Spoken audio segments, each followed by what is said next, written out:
Taking a chance to learn what's in my head and reel out the thoughts that fill me with dread. You die for me when I won't even cry for you. Oh, please, Lord, tell me what must I do? I'm taking out a page each day from the letter you wrote to me. A book of lies that I despise, filled with your animosity. Take me back to a time we met on that bank holiday. We made it right from the first night till you threw it all away.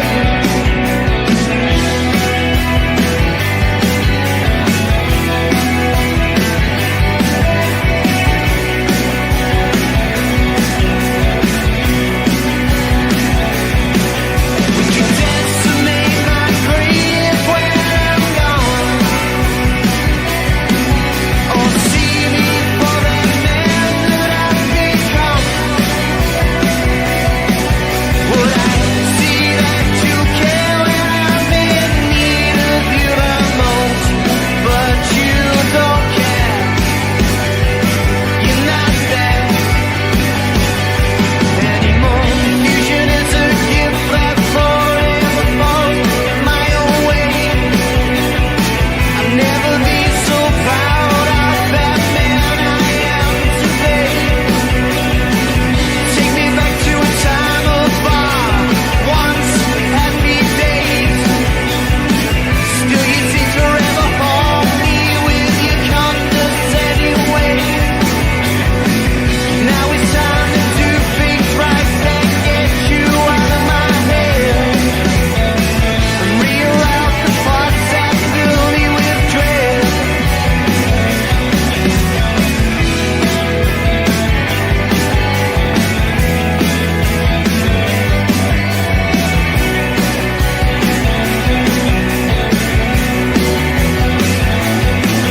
Would you dance to make my grave when I'm gone? Or see me for that man that I've become? Or would I see that you care when I'm in need of you the most? But you don't care. You're not there anymore.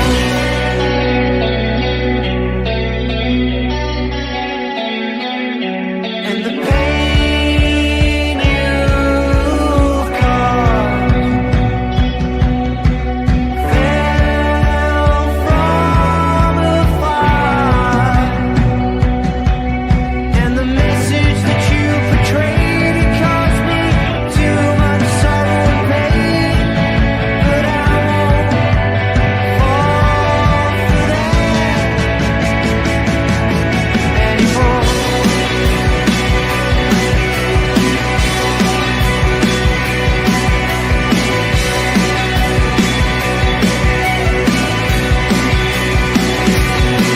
Would you dance to make my grave when I'm gone?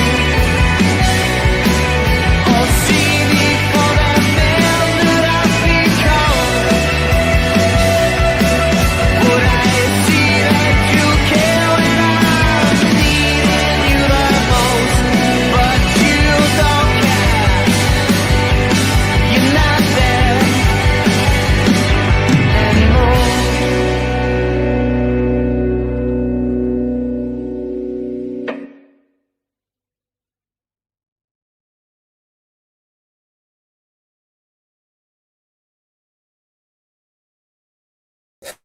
So welcome back to Not in My Lifetime channel for a little chat and a review of the Leeds game at the weekend. Yeah, another win. Doing well so far, aren't we? Another 3 points. Obviously, after one yesterday, but it's what it is. It's one of those kind of things where, fortunately, a title race, there'll be ups and downs and your bumps along the way. But the fact is, we're doing our job. As obviously the most important thing. I know there's been a lot of talk and chat about how we're playing and how we're not obviously at our best yet. But we'll obviously get into that obviously a little bit. I've got a few things to sort of discuss on that on my end and how I feel, how I see us sort of going at the moment.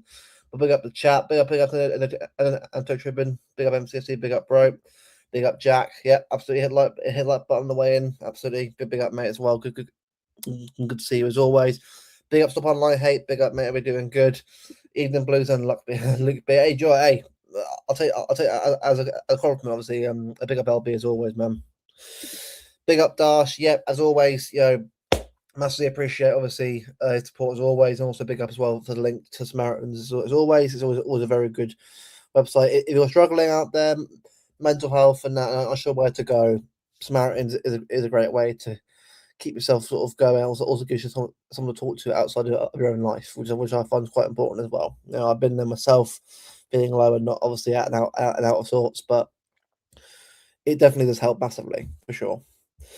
And of course as well, if anyone wishes to obviously donate towards obviously TH Cancer, then here's the link obviously, yeah, because I know obviously Darth mentioned obviously before on Martin's show a few times obviously beforehand, but I haven't got the link obviously to it. So next time, Dash, send me like the full thing as well on X if possible, mate, and I'll sort of share it next time properly. But yeah, anyone wants to help Dash out towards obviously donate towards teenage cancer is a great cause.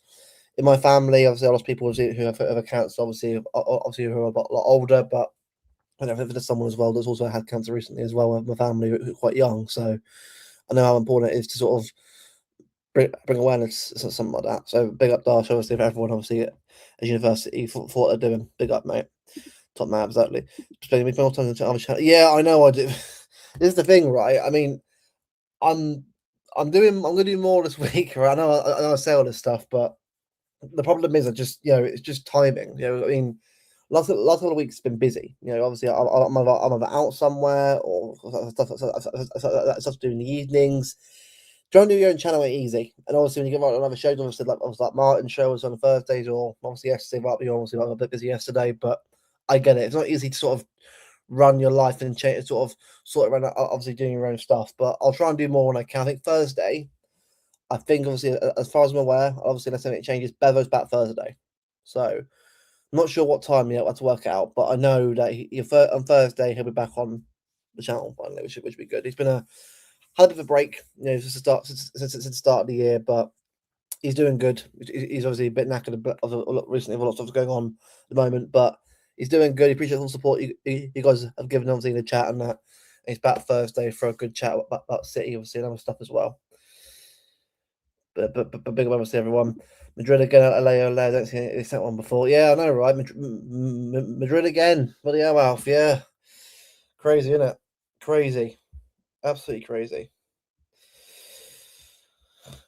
Madrid will get mad at their shit. Yeah, they are crap. They are absolutely crap. No worries.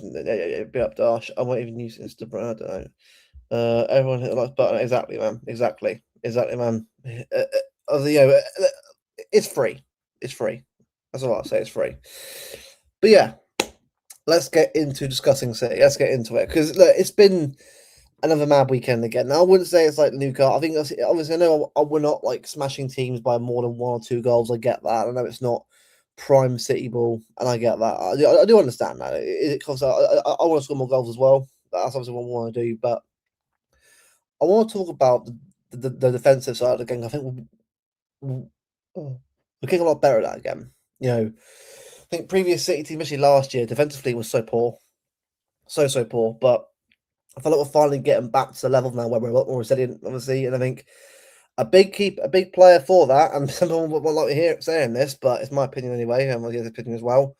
Donnarumma. Donnarumma for me has been a massive sign, probably the best sign of the season.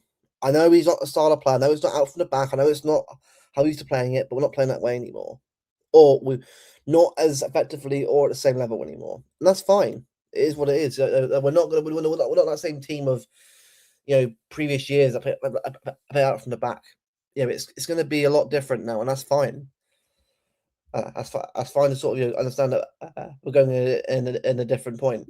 Big up DC, I'm good. How we doing? How we doing? Good DC. Good seeing the chat. Hit the like button. It's free. Not looking will cost you 50. Yeah, exactly.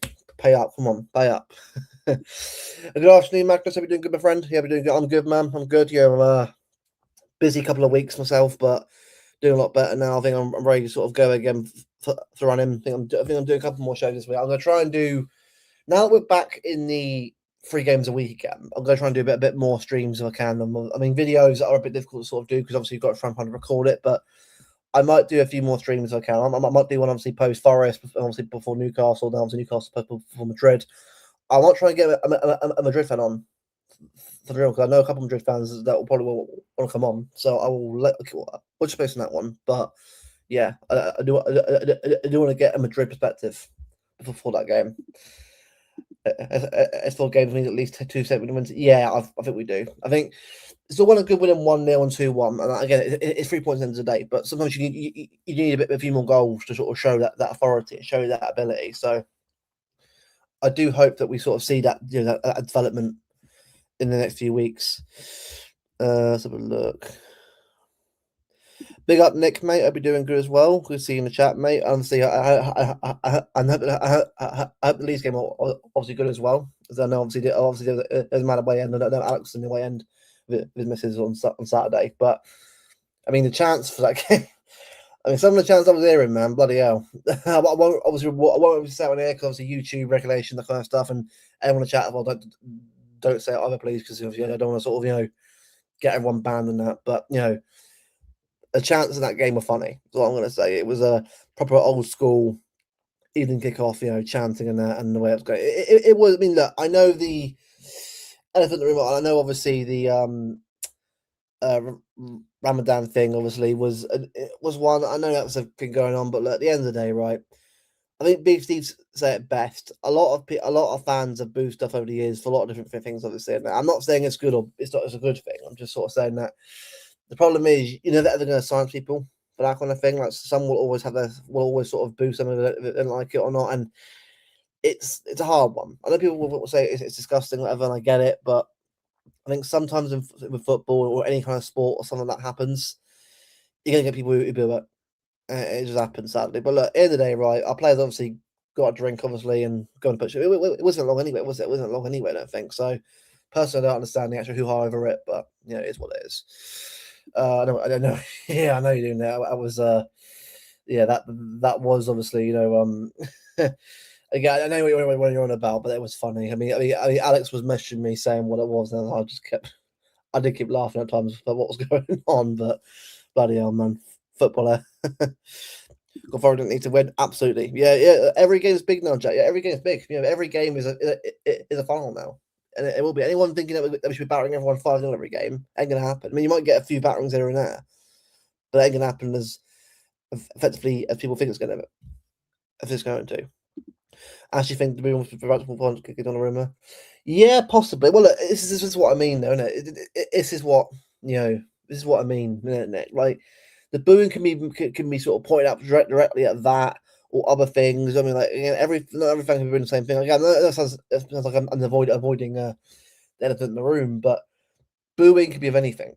Bearing on the ground, I'm not trying to sort of say it's not booing towards what our players what obviously having a break for, but you're right. It could be anything, you know, in that game. So that's fair enough. Hello, all Blues. Big up, Steve, mate. I'll be doing good, man. I'll be doing good.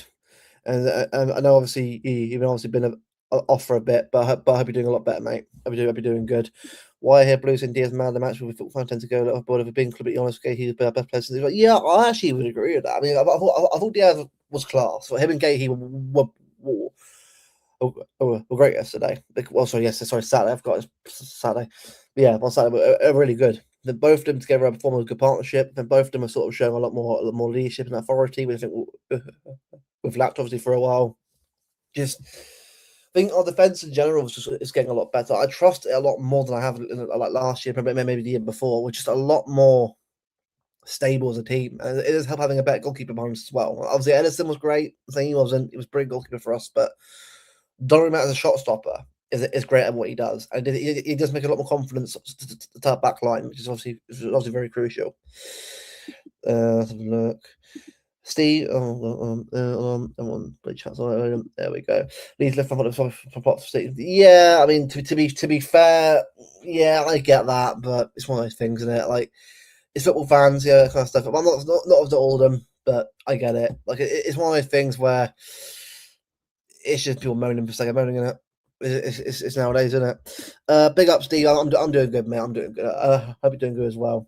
I thought Nunes was man of the match. You know, yeah, George, this is what I mean. I thought the whole battle four did a good job. I thought Rodri first half was a bit shaky, but the second half was a lot better. I thought obviously O'Reilly got injured, was a shame, but obviously I think it's not serious. Hopefully, so I'm imagining it'll probably either be arrested for Wednesday or back for Saturday. But it was a lot better. I think overall it was a good performance from pretty much everyone. I know obviously Mamouche wasn't at his best himself, but I think it was more of a game for the back four against obviously a team who obviously was trying to press to get a result out of us. I thought they just did a very good job out of it. I think a lot of respect should be put towards our defence right now. I mean, in fact, they've conceded only 3 more goals than Arsenal, the best defence in the league, in the world. Sorry, yeah, right, okay. And our defence is crap apparently, according to some people. Cool. I felt like Ernie Wise about Eric Morecambe. Glad to see you, man. I was in the ground and I think came across an issue with the defence fasting. Yeah, but this is what I mean, Nick. Like this is the thing, but that's why I never really comment on that because I thought I'm not in the ground. I can't really comment on it. Like at the end of the day, right? Obviously you were there yourself. Obviously, you can obviously see what obviously you can see. But at the end of the day, right?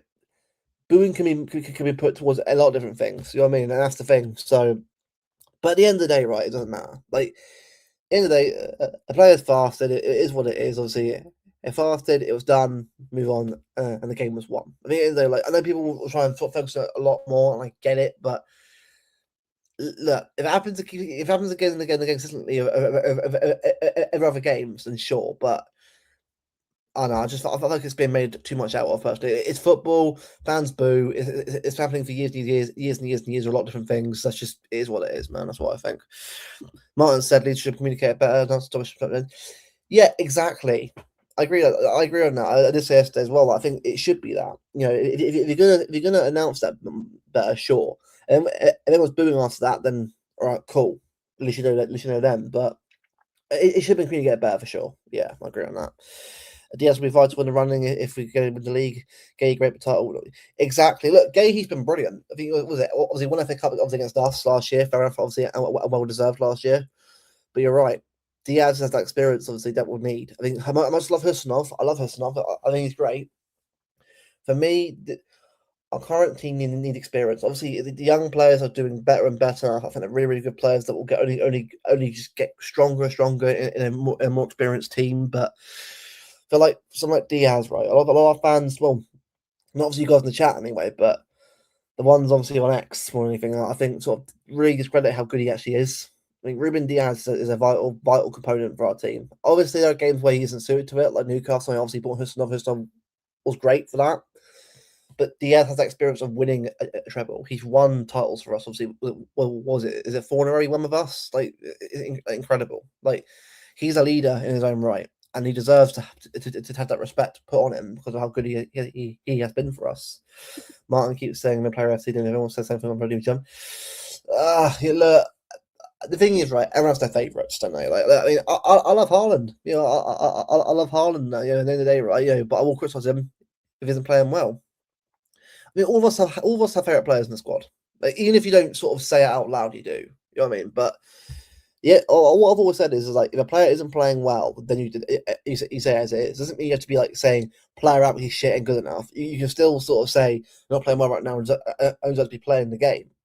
You can at least sort of come across like don't have to sort of say he's shit, sack him after one game. Like, come on, man. Like it's that kind of like reactionary take is just isn't right for me, man. Like it's just like it ain't me personally. I can't pretend. It's why I don't do watch longs. Like I can't pretend to sit here and overreact about a game. Like, I'm going to be quite quiet most of the time. Like at a game, right? If I have a phone on me, I'll just picture myself for the game, picture myself on the pitch, phone away for a whole 90 minutes. I don't do any vlog because if I'm vlogging, like you have to like perform for the camera. That's why I can't do that kind of stuff. I just find it a bit cringe for me personally. Like, again, I know obviously Laz does it, and big up Luke obviously. Big up Luke and that obviously what he does. Obviously, he can do it pretty well, but me personally, I couldn't do it. That's just me. It goes up against the toughs. Exactly. At least bear in mind, I actually won I hadn't lost the evening game at Ellen Road for like 3 years before that game. So anyone saying that should be a cakewalk really don't understand the context of that game. So for me personally, right, I think it's a great result in the context of where we are in the season. That's a great result on Saturday. But I go, yeah, bro, yeah, and they'll be back soon for sure. My uncle son, what does mush mean? It's mush is more commonly used down south, I'd say, more than anything. But it's like a thing. It's like saying mate, pretty much. Mush is another saying of saying mate, basically. I mean, I don't say it myself. I just don't. I don't just say mate. Like you either say it or you don't really with mush. I can't really get used to saying it. Like if I say mush, I don't really feel like it's something I should say.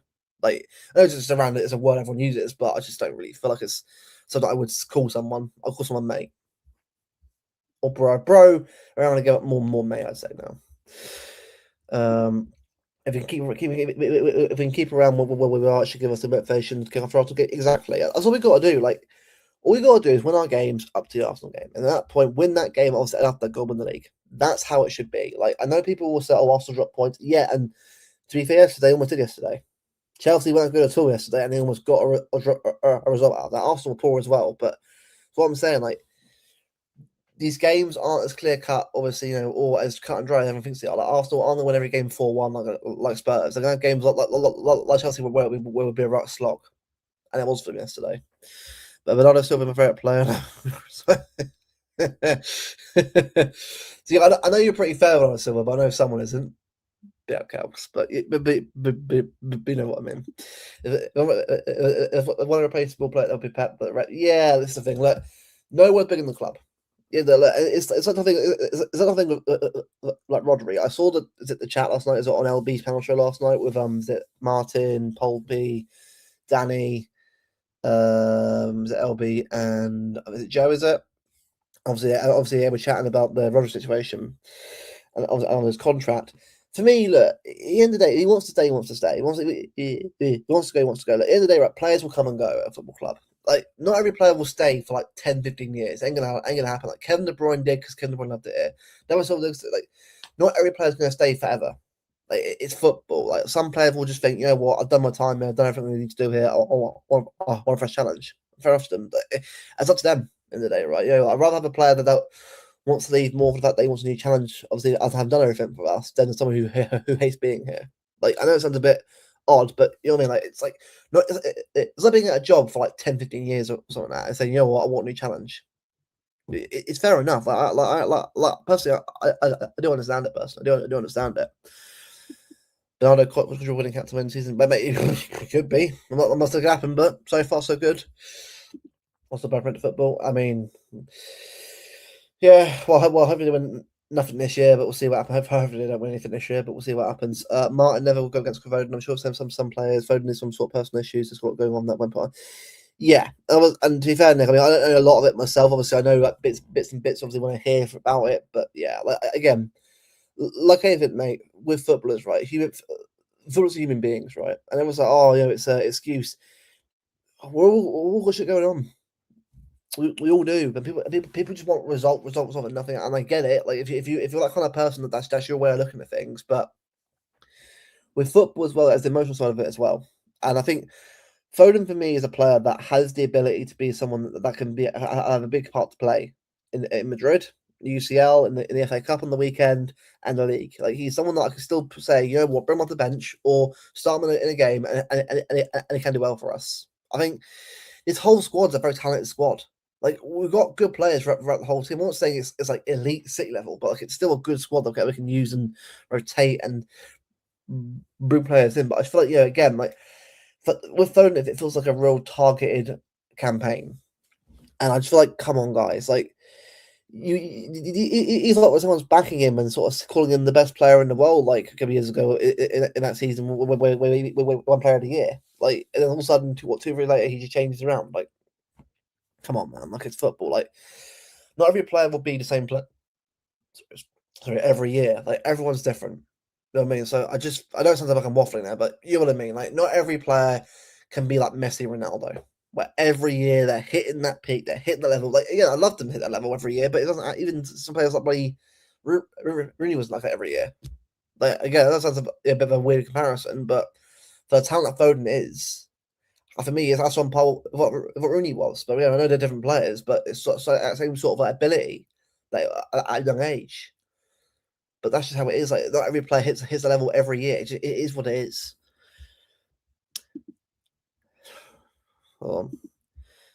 Hey, so have a hat trick, mate. Buddy, I would feed families. That would. Third and last 2 seasons, so a few good games, and that's not enough to see. So, well, yeah, I get that, and it is what it is. But it's I personally feel like there's more for him to come. But again, everyone's up for opinion on that. Luke, if the quad son, yeah, the quad son, yeah. I mean, hey, when a quad, I mean, the quad, right? One of those things where we've been in the mix for every year. What I'd say the most we went up to a quad was what, April? I'd say. What was it in 2021? We won the Carabao, FA Cup. We lost to Chelsea. I was at Chelsea. That cup final against Chelsea. If we beat Chelsea at a semi final, we were Leicester in the final. We might have won that. It could have been a quad. It's mad that what could have won that year. Because in that year, we were like, what, 12th at one point that year? We were like, what, 12th place at one in November. And we pretty much went on to go on and win the league in the Carabao, almost won the FA Cup and the FA Champions League. That was a mad season, that was. It's what's I thought about this year. Who knows, man? Again, football, a lot can happen in football in a matter of weeks. So let's see what happens.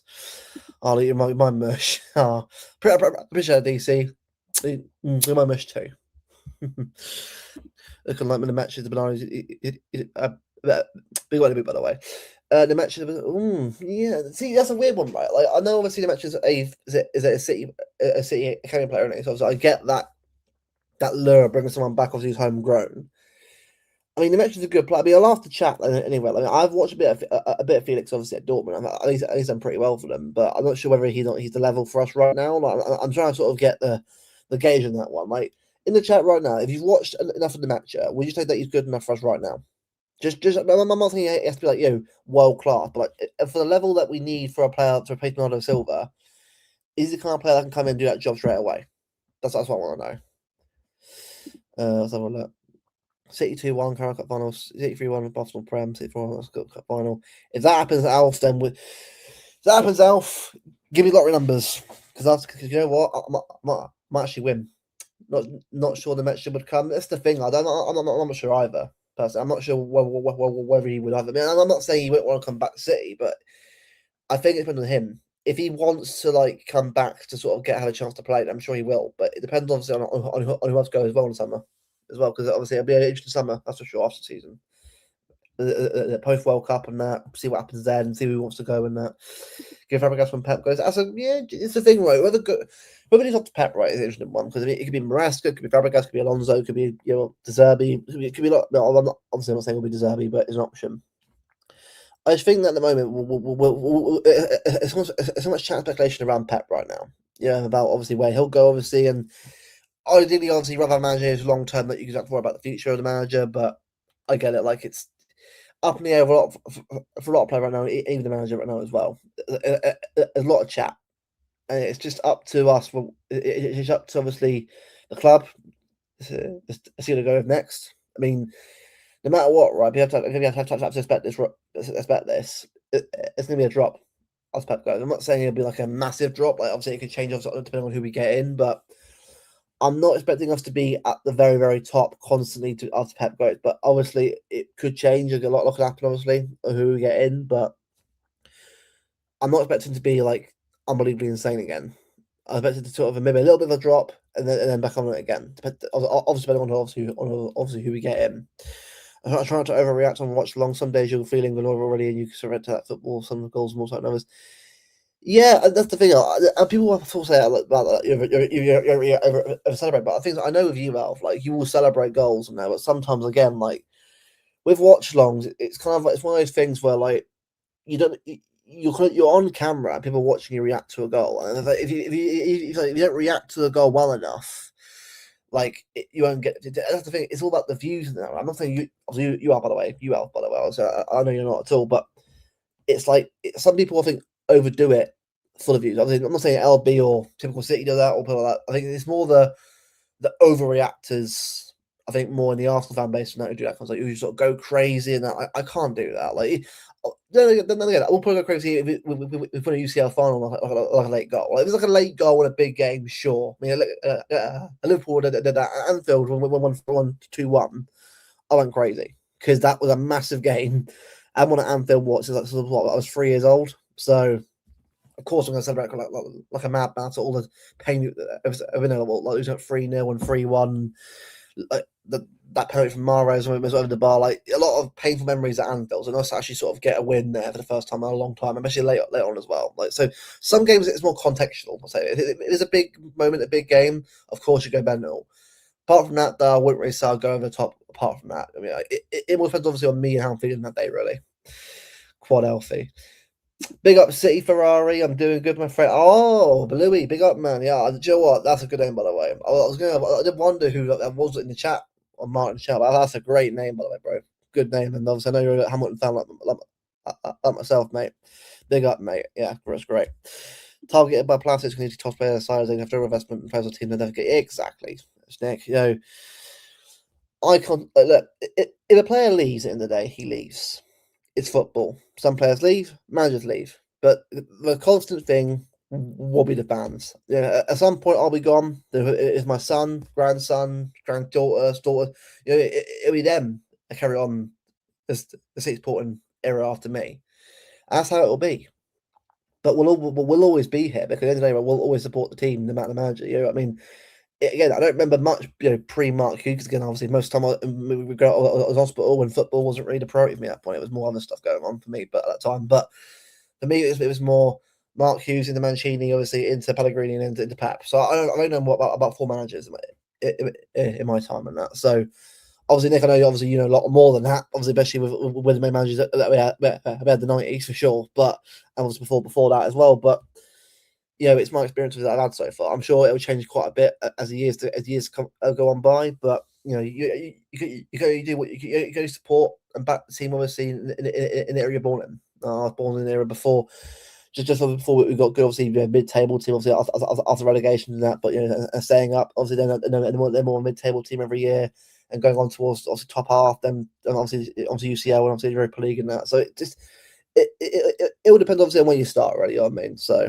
But for me, though, like I've had a lot of investment in players like Aguero and that over the years, and even players like like Ilano and now is a player that I used to sort of really get into football through City, and that Ilano was a player that I used to really love. And that Rubinho was more of I didn't really know who he was, but I liked him because he was a bit flair. But apart from that, I didn't really sort of have that much enthusiasm. Because again, when he signed, I didn't know who he was really, because I think football, apart from English football, I didn't really know a lot of at that time. I was still getting used to European football, so I wasn't really at that stage yet. But now I know a lot of players now. But back then, I was like, who the hell is Robinho?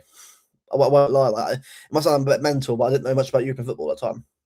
I knew about Barcelona and Madrid and that, but I didn't know who a lot of the players were. It sounds crazy to say that out loud when we're like 10 years old, but again, I was 10 years old at the time. Like, everybody knows about a lot, and also, 8, 9, 10 years old. I mean, like, football knowledge at that point isn't at the very peak yet, but I wasn't playing a lot of FIFA at the time either. But as you get older, learn more about other leagues, and eventually you get more knowledgeable on other players. But that's just how it is. The Quadrant Twin Quadders, yeah, that's a great name, that is. Haaland top system from open play, in Prem, Alan Haaland is still a bit. He was right there the whole time. The patient the KDB was Haaland the whole time.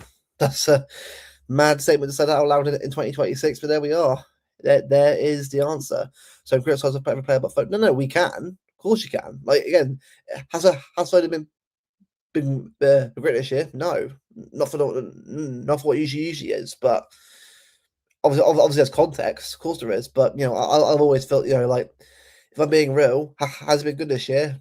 For me, not really. I know he was good for a little bit, just not as good. But again, it's just, I've always said before, I'm all for having a debate and being critical of players when they aren't playing well. I think it's when you go over the top and a bit too expletive and a bit angry about it, and saying they should leave the club and that kind of stuff, and being very, very rude about it. That's when it gets a bit too far for me. That's just me. Like, again, critical player, crack on. That's your opinion. But that's just me. Because I'm not in this chat. You're more entitled to say how you feel about the team, because that's how it is. That's how it is in my chat.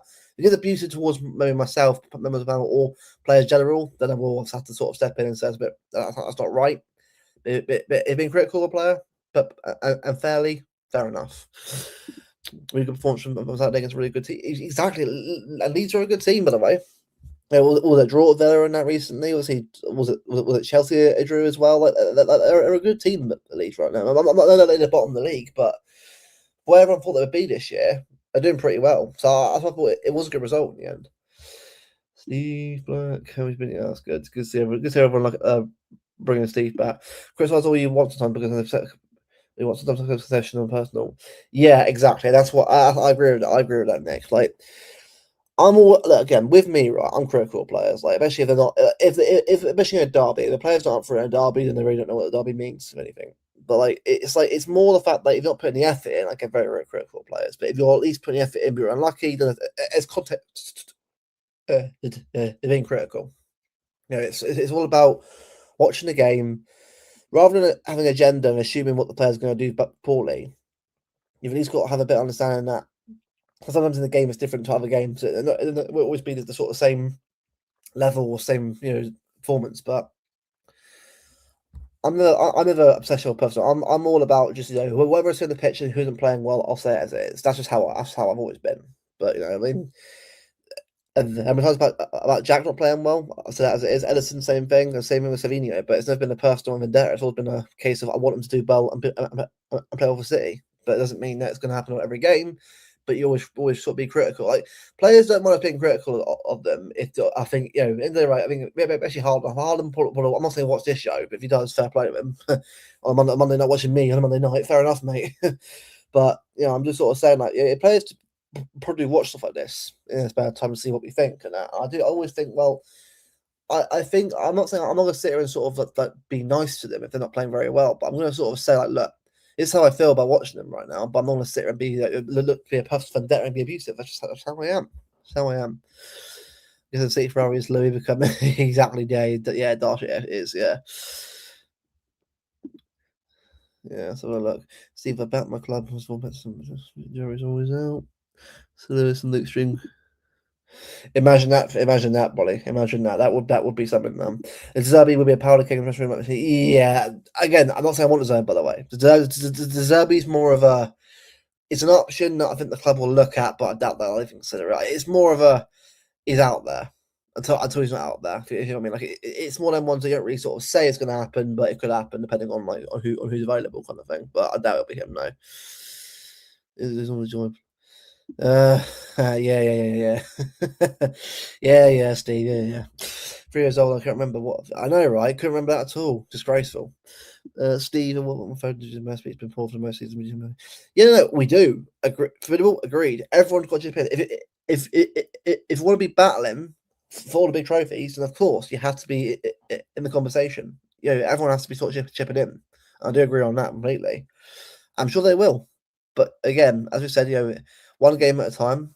See what happens, obviously, against Forest, Newcastle, also Madrid. It's all about, whoever's in the team on Wednesday has to step up. Whoever's in the team on Saturday has to step up. Tuesday, Wednesday in Madrid, same again.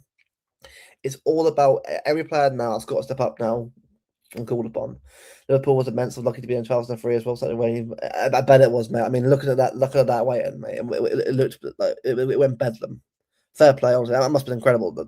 Game, probably the best game season for me. I mean, obviously I wasn't there sadly, but to sort of see everyone that all the scenes after the game, obviously, and the pictures, obviously, everyone in the way end, it looked like everyone had a good time. I'm pleased that we finally got that duck off our back now, which is good. I'm very pleased that we finally got that sort of that kind of like that hurdle, achieved, which is great. If Rodri wants to leave, can he give him the send off he deserves? You can't bid his bundle. No, I get it. See, I'm the same. Like, I doubt the club will let him go on a free. Like, they do, but I just doubt. If he wants to go, and just sell him on at that point, like, because I told just keep him around for free, let him go on a free. But I get the club. I get the club to make money, and that I understand. Like, look, if he wants to go, then let him go. Like, no one's bigger than the club. If a player doesn't want to be at City anymore, then that's on them. I'm not going to sit here and have a go at them for it. It's like they're entitled to their opinion and they're entitled to how they feel. But at the end of the day, right, not every player will stay at a club forever. It doesn't happen. Like we're lucky that players like Aguero stay for that long. David Silva, De Bruyne. Bernardo Silva obviously been for obviously quite a long time as well himself. Obviously, is almost what is it 10 years this year, or is it the year after? Sorry, so what was it? Is it 9 years this year? Like, it's incredible how long he's been there for. And people need to enjoy this era as well. Be exactly like at some point it will be drop off at some point, and if it happens, that happens. But again, like in the Europa League in the future, we'll be there. And maybe that'll be when was it like Chelsea were after winning the UCL, Europa League, Conference League. Like it'd be nice for us to sort of go and do that at some point. I'm not saying it'll happen, at the moment, but let's say we're not at our best, but we end up obviously being a team that's sort of in the Europa League and that. I'm all for that. Winning it all again. That'll be good. Okay, can't criticize Foden. I'm going to pick up on Foden criticism from now on. Yeah, exactly. Yeah. Certain player agenda. No. He's fine. He's fine. Let him through. He's fine. Yeah, it's what I mean. Everyone is criticised, apart from this one player. Yep, that's how it works. Genders assemble. God's sake. Big up Sparkers, maybe doing good. At least releasing Silent Struggle, so wearing this weekend it would be fine. But unfortunately, Jason Pepper knows it. He's trying to make things to make the world, but different. But so far, nothing worked.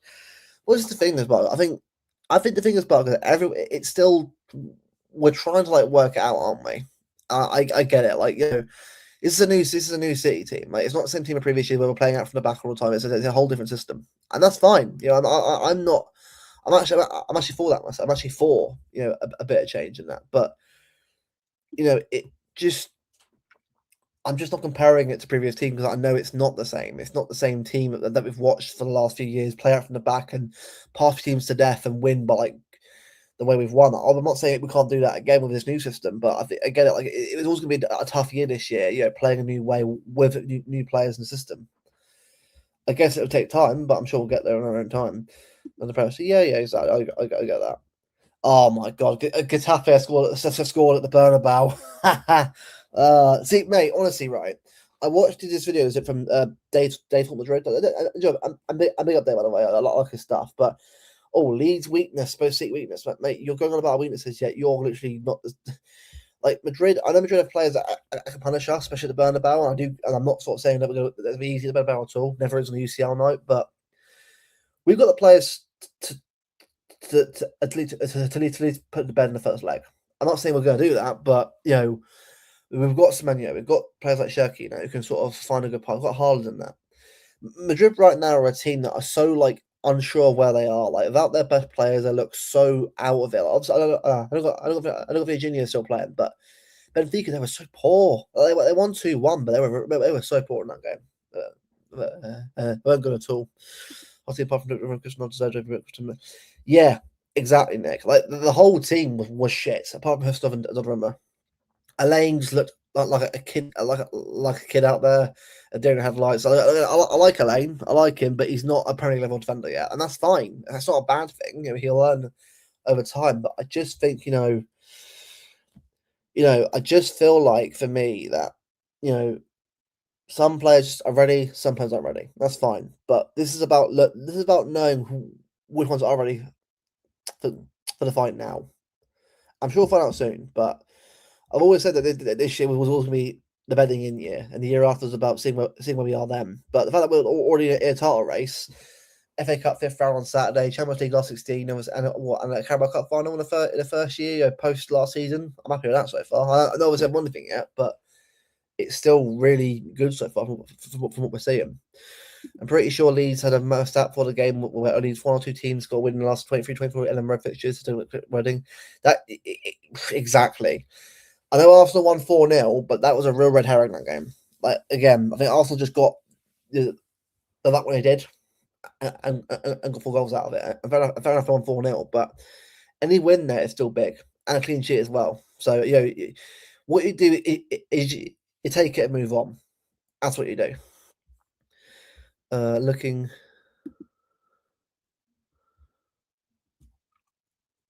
Oh, big up, mate. Yeah, no, well, it's the heck is out of control sometimes. It's good to have a bit of fresh trim every now and again. Dash, they had we smashed. Forest fighting for their lives going to be tough. Exactly, yeah. Forest will not be a game that's going to be about. If it's a battering, great. brilliant for us, and a goal record, but it's all about winning the game. The first thing for me in any league game now is winning the bloody match. I don't care how you do it, just get it won. Any more goals than 1 or 2, take it when you get it. But Forest won't be easy, and now again, like Arsenal away at Brighton. Brighton obviously beat Brentford and have beaten Forest, so they're on a roll themselves right now. So any game right now is difficult. There's no game like Burnley 4-3 lost to Brentford, but they almost got a 4-3 themselves. Like Burnley are fighting, Wolves are fighting, everyone's fighting right now. So there's no game that's easy right now for anyone. So you can't assume that every game will be a cakewalk. It won't. It'll be a hard one, as it always will be. Maybe City didn't want to lose money than I would rather have another year. Possibly. I mean, it's a hard one, isn't it? It's a hard one now because I get both sides of that, but yeah, it's up for debate. Which doesn't seem to be constant with Chelsea. They did, Nick. Yeah, obviously, what was it, like 1-2-1 in the end? Like, which obviously is a great result. Especially I got on Shirky at the end was unbelievable. But like again, no game is easy. No game is easy whatsoever. That's why what you do is take what you can get right now. This is the hardest league I've seen in a long time. Where as competitive as it is, like no one's like guarantee a win right now in any game they're playing. Right, it's all up in the air, all so close and tight right now at the bottom, in the middle, and the top. It's so it's a fight right now, and I like that because it means that it makes every game a real challenge for us, and push us to do even better. I like that, and that's really important. I never thought we'd be prepared for Nino, but we did. Exactly. It's just it's eras. When a certain player leaves the club, it's just very sad that you think, shit, who's going to replace him? And suddenly the next player comes through as a different player and replaces them. Like players come and go. It's an era. Eras come to an end, as a certain bold manager said, but not obviously of us, but more of like anything. Like football, it has eras and moments of certain players and teams. At some point, it will end for us, and then a new one will come through. It's how it's always been football. It's a constantly changing cycle of events and matches. Like that's the beauty of football in a nutshell. Watched a bit of them versus Brighton, so open. Yeah, they were very open. I mean, if they're opening against us, mate, it'll be a cakewalk. So I think there'll be a lot more defensive against us, I reckon. Coming from Madrid to Tony's first night's playing when we play. I mean, this is the thing though. Like you say that, and to be fair, I probably could do, but the way they're playing at the moment at the back, as long as we've got opportunities to take, we can do it. Like if they get injuries, more again, expect as well, right? More Madrid fan TV or Madrid's fan zone, more bloody like articles or breaking certain player is injured now, could possibly miss the first leg, or Mbappe could make the first leg ? So, like he could be fit for it. Like it's what you're gonna see. Honestly, right? Anything you see about Madrid injuries, ignore until the actual game. Like again, in the past, I've always learned, Benzema could be injured for this one, but he's fit. Like you got to assume, right? You know what? Whatever happens, happens. Like as long as our players are fine, that's what I care about. Like Madrid media is like a bloody Greek tragedy at times. Like it's all about, oh my god, dramatic effect. It's clickbait. That's all it is over in Spain. Like Marca and that. It's all about the big headlines. That's always been.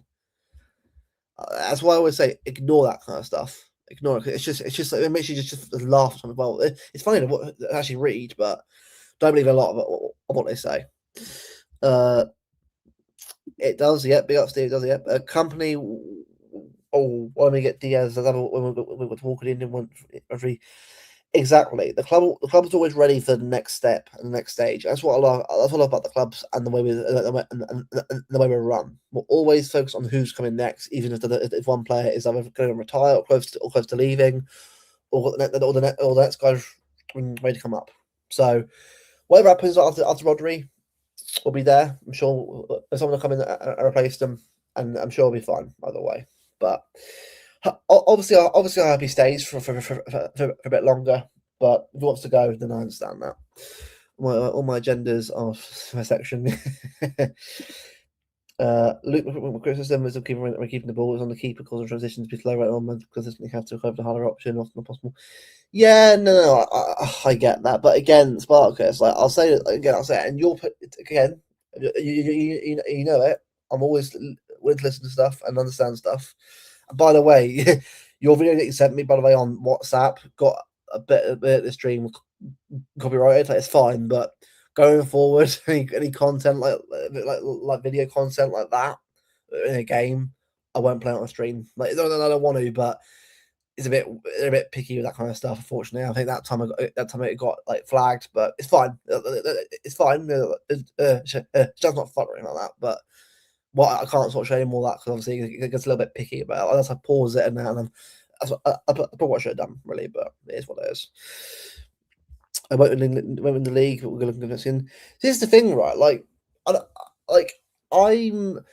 think we can win the league.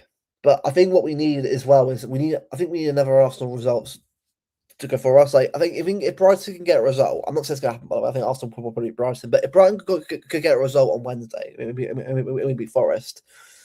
If we can get ahead of them, especially with a game in hand before, if we can play it before we play Arsenal, then we can all of a sudden go above them.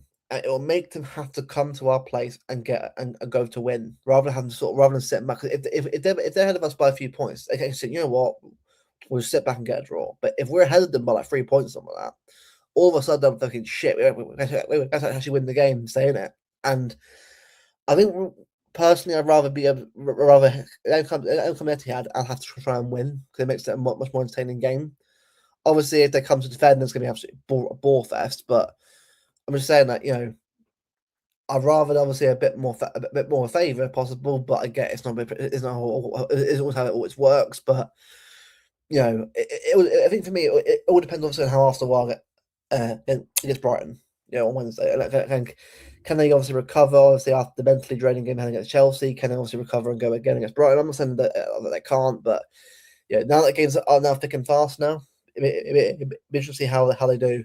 Where at Brighton, what has happened to Mamouche? Yeah, Mamouche is a weird one, isn't it? Like, it's like as a player in there, but I do wonder, like, was he a player that, like, I'm not saying he couldn't make it for us, but I'm just wondering whether the way we're playing is suit him or not. I think it's a good player in there. But I think at times he's just not the player that we need. I think if he scored more goals, it'd be fine. But again, even the goals aren't there right now. Like, it happens, but it's like 3 or 4 goals in the last couple of games. But it's just fine. But it's not like enough for someone that we need from him, who scores a lot of goals. Like, I mean, it's a shame that he's not sort of getting that right now. Big up Ash, mate. Hope we're doing good. Steve, his start was so good to the injury. Yeah, absolutely, he's the donkey shot. I can't stop looking. What a shame. Yeah. Big up Brandon Masters, mate, because he brought in game point. It could happen. I'm not saying it will, but you know, again, like for me, the games up for me interest me more. Isn't the Spurs or Chelsea games? It's the Brighton games. It's the games like that against the smaller-ish teams than in the Big Six, where Arsenal will be tested. Wolves away, Brentford away, 1-1, 2-2 draws. You know, games that they should have won. If they can't, if they're going to Brighton and draw again, that's 2 more points dropped. And if we win, that's what are we leveled them? Something if they draw this game Wednesday, it's a real like they are 1 draw away or even a loss away for having to go Etihad behind us. Obviously, Palace that Palace game obviously isn't played obviously before that. So it's a lot obviously to sort of discuss obviously and you know and you know and something that they have to think about because if that goes wrong, it ain't looking good for them. Let's do it. Yeah, big up. Let's do absolutely do it. Competitiveness isn't quality. The league's competitive, but the quality is crap. Yeah. I know what you mean. It is a competitive league, but the quality isn't the best. I agree on that. Like, you know, it's a competitive league. Well, it's definitely a harder league to play in, but it's not a quality league where everyone's yeah. I get that. It's not quite there yet. I understand. Era's come to an end. Says a man who's about to break an 80-year-old Bundesliga record for the second Bundesliga. God's sake. Era's come to an end. So Claudia Bravo, let's say. I don't think you can watch Screenshot. I've watched one. It was a bit mad for my taste, but it was pretty weird. About travel to France for second video on a knee. Ah, right, okay. I'm actually wondering because I think with that one, right now, I can't see him playing against us first leg. I really can't because at the end of the day, right, if he plays in that first leg, he'll get injured again. I have a funny feeling that he could be out for 2 weeks, which means that he'll be out for both games because there's no. I mean, you can force him back through painkillers, but I doubt it. I think look personally for me, I rather play them with him in the team because I want to see us go toe to toe with them. Like I know because I know something like, oh, but you want to have the best opportunity to win. Of course you would, but I like to play against players like that. I want to play against Mbappe. I want to play against these best players in the world like Yamal and that, and sort of go head to head with them in a game. It's the fun of football. So I hope he can play one of the games, but I doubt it'll happen, especially with how long he's probably out for. Exactly, Nick. Yeah, no, despite its start, he did win us trophies for us. The big factor of him, some of the big part, I fucking dread the way he leaves. Yeah, I mean, when he leaves, he leaves. Like, it's the thing, right? You can't change when it happens, right? But as I said before, like I've kind of like not to say like resigned to it, but I just know that eventually he will go, and that's fine. But I just feel like at the moment, like I'm prepared for him for when he doesn't go because I know it's going to be different from when he does go. It doesn't mean I want him to go, but I'm prepared for it when it does happen. Because I know it'll be different, and that's fine. But I think some have to sort of be prepared that sometimes when the era does come to an end, I'll Pep will at some point leave at some point. You have to be ready for it, and it'll be a sad day when it happens for sure. But he's here right now. Which main thing, obviously, he's here for how long he's here for. That's the main thing. That's what I think. Let's be honest. For 4 days in Athens, that was relatively. Yeah, Brighton will spoke Arsenal. Probably hope so. Nick, I know we've got a free peak to play his part. I'm thinking, yeah, exactly. Yeah, he wants to keep it a bottler after that, was he? He was right for a sub keeper, but apart from that, the starter definitely not. Was quite the fit Penny's thoughts in exactly, yeah. Pepper is a small part of our history club here before. Exactly, Oh yeah, yeah, definitely, Nick. I agree on that one for sure. I mean, I love him to stay longer for sure, and if he wants to stay, great. But if he wants to go, or so you know what, I'm done. Then fair enough. Like, at the end of the day, right, we'll always be here still. Whoever's here after Pep, we'll back him. And players the same. Like it's football. It's a constant cycle. But the beauty of football is watching your team, and when you win stuff, no matter if it's a Carabao Cup or a Champions League or whatever, or even not a community shield. That's not really a trophy. It's more of a charity thing. But you know what I mean. But the real trophy when you win them, no matter when you do or when you win them, is special. And that's why I think it will be a sad thing when he does go, but we'll always remember the things that he's done for us. And look, and hopefully he does stay a bit longer. I'm sure he will. I think, but yeah, it will happen at some point. Mostly those moments where Leeds want man to man, we were often fearful, sure of being able to run into weapons for us as well, so quite easy to touch the ball. Yeah, I know. Do you what tactically right? I mean, Spartacus, right? I mean, obviously, I'm not sure if you're busy today or not, but on the stream, right, we'll actually do a tactical breakdown stream because I'm actually all for doing that. I'm not trying to find a tactical like whiteboard, like we'll set it up and that, but we'll actually talk about it more in depth because I mean, as someone who's been getting more into my football manager, obviously, I'm play Crimmer, but Crimmer's like limited on what you can do on there. But I like I love playing that kind of tactical sort of setup and that sort of. So I like to sort of see how you feel about it all and sort of see what you would do. I know obviously people say Donnarumma, but I like to see what you would do to try and adjust to that kind of thing. Just trying to adjust to him, obviously, on the ball. Now, that's what I like to see. Obviously, message me in WhatsApp if you want to sort of do that in the future when you're free. I disagree because Pep is yeah, no, I know that, but the thing is, at some point here, it'll be gone at some point, and it will happen at some point. It is what it is, but I'm perfectly all knowing that at some point he will leave. And it will happen at some point, and it'll be a sad thing when he does go. I'm sure it'll be different for a lot of people, and especially for City, and how we're going to be. But it's not yet. And we've got a lot more time ahead of us before we start thinking about that anyway. Brandon, I know. This is what I mean. Getafe at home, Madrid. That's just terrible, isn't it? Disagree that it's a hard league to play in. But Barcelona for 73 points. I mean, Barcelona, though. Have you watched Barcelona recently, though? Like, be real. I know. I'm saying it wrong, by the way, Barcus, but even Barca, like Girona away 2-1. Like, I'm not saying that. Like, I think I disagree personally, but I get obviously that's your opinion. But I don't think Barcelona get them how many points there personally. But Brighton will beat Arsenal 4-2. I probably hope so. Yeah, he took his highest hyper club. Exactly. And that's the thing. It will go on. At some point, it will change. But that's the thing. Every club has a manager that takes them to the very top. And you might get it again at some point. Like Liverpool did, obviously with Bill Shankly, and eventually got on the clock with UCL and a league. But it changes. It changes, and as the time goes by after that, so I'm sure it'll happen at some point again. But also, will be a big team for a full season period.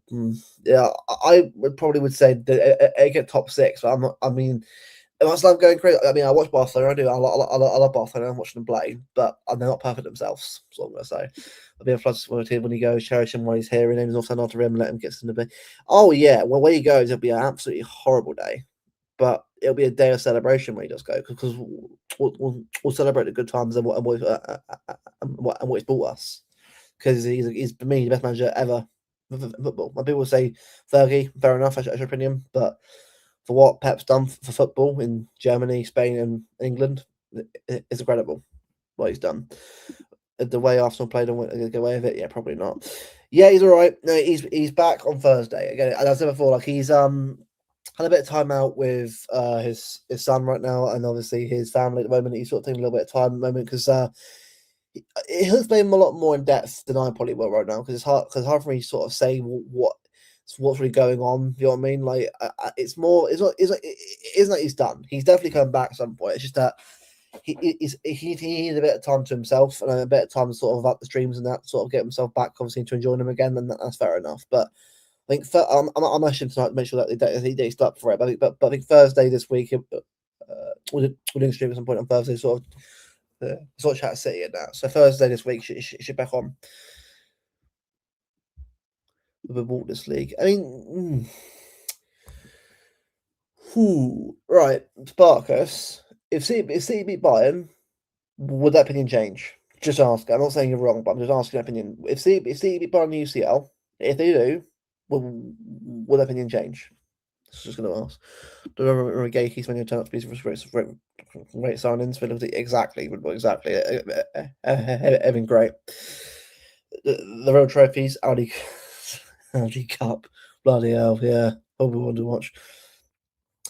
Yeah, Nick, I get that. I think to me, the UCL is the ones where like you haven't got to be the best team in the UCL to win it. Like the years that we've had where we've probably been the better team than the other team and lost over two legs. Obviously, when you win, it's great. It's a great experience to win a UCL, but yeah, it's one of those ones where it's not necessarily about being the best team. It's all about how you are on the day. I'm sick, but I'm going to do it Friday. Yeah, bro. No, bro. Say on WhatsApp when you're feeling better, message me. I'm gonna get sorted out and hope you feel better soon, bro. Hope you feel better soon. Sparkers don't need to take it down. I'm still feeling hard and I can do anything.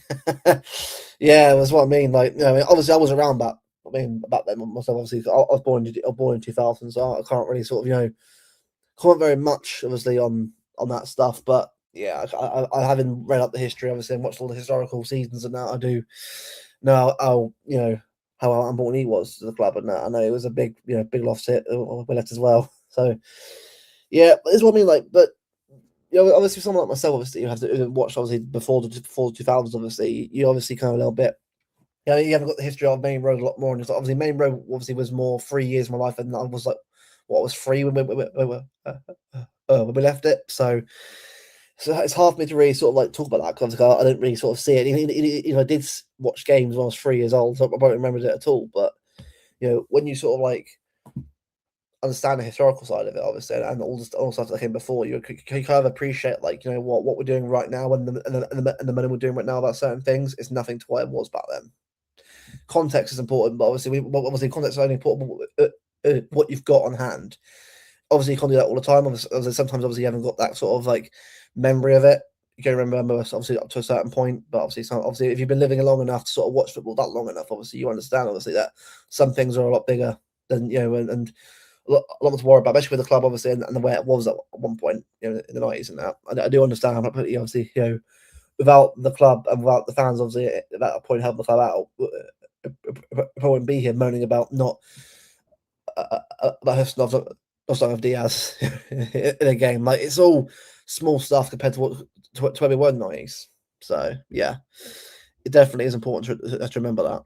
Football was a dying sport. Yeah, football isn't the same as it used to be. It is a lot more. Yeah, I mean that's a whole different topic in itself. But if football itself is a lot more, a lot more, money oriented than there's ever been before. Yeah, it's like it's mad how much tickets cost now. It's how much merchandise costs now. It's just mad overall how much tickets cost. It's crazy.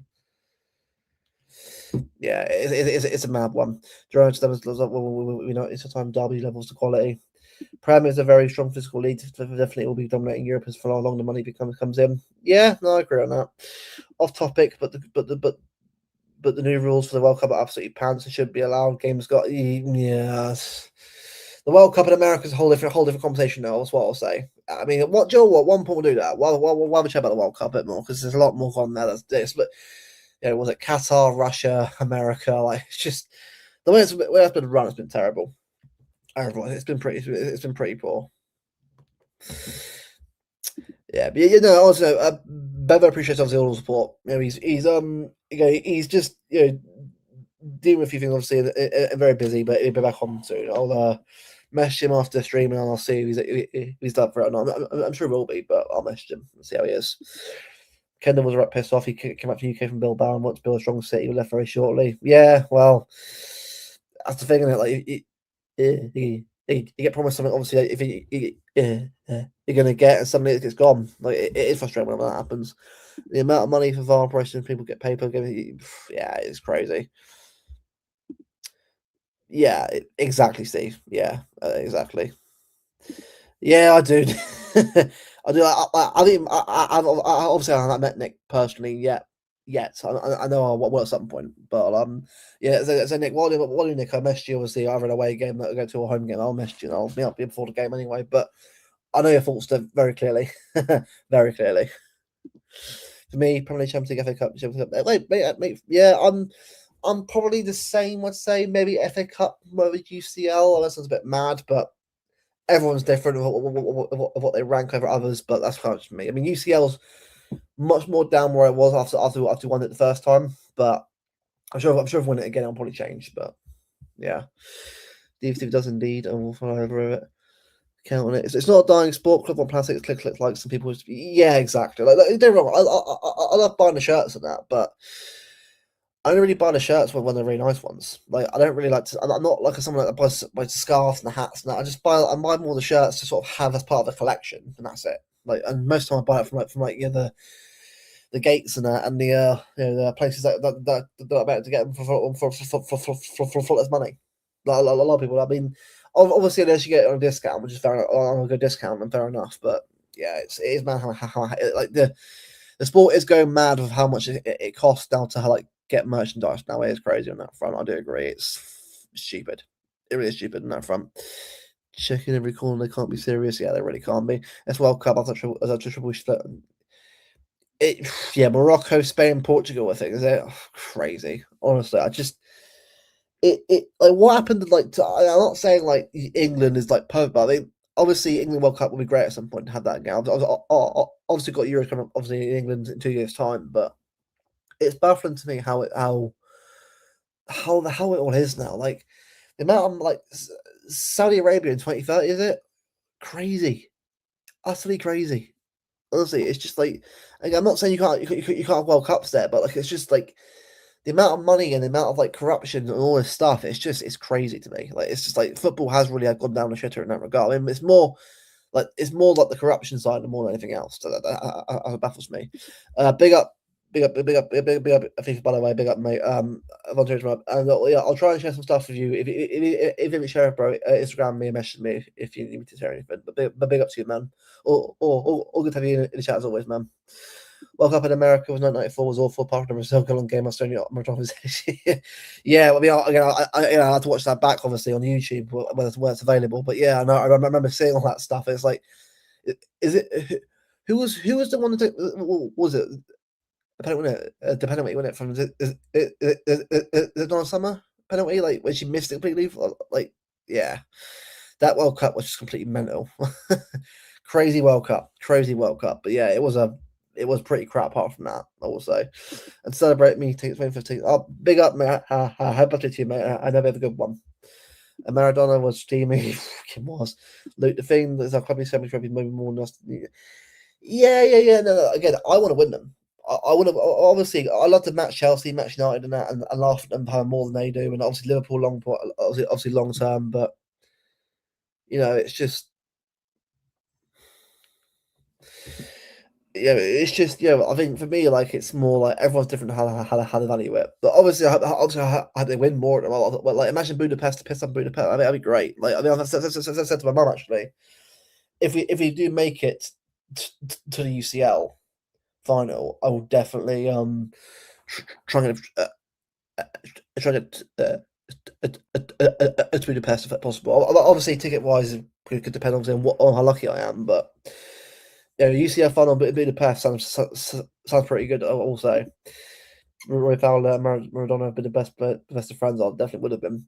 That's it, Diana Ross. I was saying it was. I thought I was on the right track. I didn't think I was on the right name, but yeah, that was a shit penalty. Get Tabas sitting, we'll sort the World Cup out and blame City for it, probably. He's a fucking twisted bit of little mate, he really is. That, yeah, like, I've seen the tickets, right, for the World Cup. It's mental. I know Kelga's going to a game, but like, it's just like, it's mad how much it costs right now. Like, the fact that, like, I could definitely see a lot of them games being discounted to try and get them in there. I think they've realised now. I think fans are done being taken the piss out of now. Like, it's like games should be affordable for everyone to go to. Like, it's a World Cup. Let everyone celebrate. Let everyone get in there and back their team. It shouldn't be about how much it costs. It's crazy.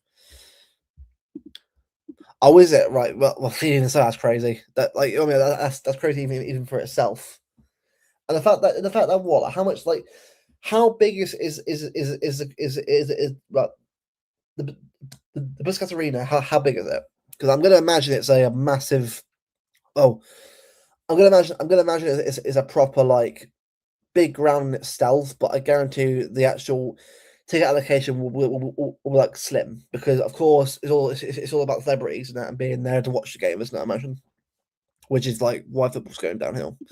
I got a ticket for a game that's extortionate.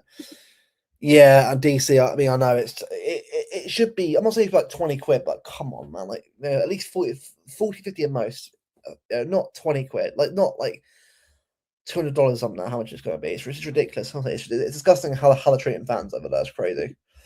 Everyone's saying culture probably her and her cat. But DC, your body counts at this point. One of them.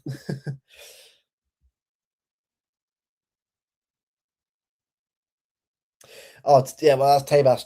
Tabas, you're right, has an agenda, and that'll always be him. Having an agenda against certain clubs, particularly us, and everyone else, because obviously we're run by a state apparently, but when we're not. But it just shows you how bitter some people really are. And as I said before, like, ignore these idiots in the media who just love to sort of just chat rubbish, because at the end of the day, right, they know nothing about us. It's just pretending they do.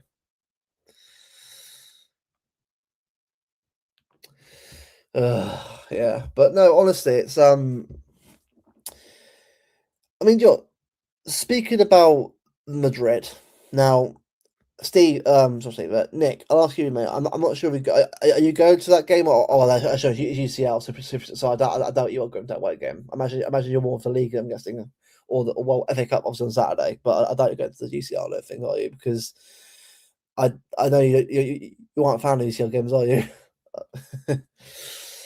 Oh, and hold on. Bear with me. There she is. Hi, Kelps. Hello. Welcome to the derailment of your stream. To be fair, I did about an hour and a quarter on my own, and I've done pretty well. So it's time for derailment. Good. Yeah, I have it. I'll listen to the replay of the first half, but yeah, no, I've just been sort of chatting about football, other stuff. Yeah, World Cup and Madrid and that kind of stuff. I thought, let the chat just dictate it, and then we'll chat about football and that. But no, it's good. Yeah. It was Steve Black's in the chat. Yeah, it's good to see him back. I haven't seen him in a while. Yeah, no, it's good. It's good to see him back in the chat and obviously having a say. I was Yeah, going to say, we love Steve Black, so Yeah. we're I was happy to going to see say, you. yeah, I was going to say, Nick, they're like, yeah, like Madrid again, away from home again in the same year. It's crazy. I Like know. twice. Like, don't get me wrong, right? I'm going to Madrid myself on holiday at some point this year, but not Nice. not to the game. Well, fuck that. I'm not going to the game, but and there he is. Yeah, he's back soon. But I think I messaged you after this anyway. But I know he is back soon. He's back soon. But big up, Bevo. Hope you're doing good, man. Yeah, big Yeah, up, Babo. We miss you. yeah. No, like I said, it's been a lot more about stuff. I'll say it for him to say that. Yeah, yeah. I know a lot about it, but he'll say it. Oh There you go. God. The Hope you're well, doing good luck, Brandon. Darch. Yeah, everyone's gone mad in the chat about Bevo. I know I love that. You know what's gonna happen is we're gonna beat Newcastle this weekend, and we're gonna get Real Madrid in the FA Cup. That's kind of where it's going right now. What a coincidence! Madrid are here. Yeah, we're definitely gonna play Real Madrid in the next. We're gonna play them in the Champions League and the FA Cup. Yeah, it's like never ending. Oh, hello, fancy seeing you here again. What if Fabricius? I haven't been on Twitter all day. Well, I was this morning, but what is? I gotta look this up. Oh shit! Well, I hope your dad's okay anyway, and I hope he gets better soon. I hope he gets better soon. But yeah, Rafinha, he's talking about Kylian Mbappe, Rashford, Weston McKennie. Was it on YouTube, Cade? Was it on YouTube? That's the thing. It was on YouTube. I'm like, Amavinga. Yeah, I'm looking at his Twitter right now. I don't watch Fabrizio on YouTube. Steve, he wishes he was doing that. My Jama is pretty. Maya Jama. Yeah, he wishes he was doing that. Like I know. Count all that? Probably not. What did he say, Cade? It's on YouTube. What did he say, Cade? Yeah. Just put in the chat, Cade, what he said. But the thing is, give us a recap. The thing is, Rodri, I've said before, right? If he wants to stay, great, keep him around. But if he wants to go, then go. Like, for me personally, right? We will always be here, no matter who is here and who goes, who's like. I love him, but if he wants to go back to Spain, not because he hates City, because I know he loves City. I know he does. That's not a question at all. He loves City and the fans. But sometimes a player wants to go back home, and that's fine. Yes.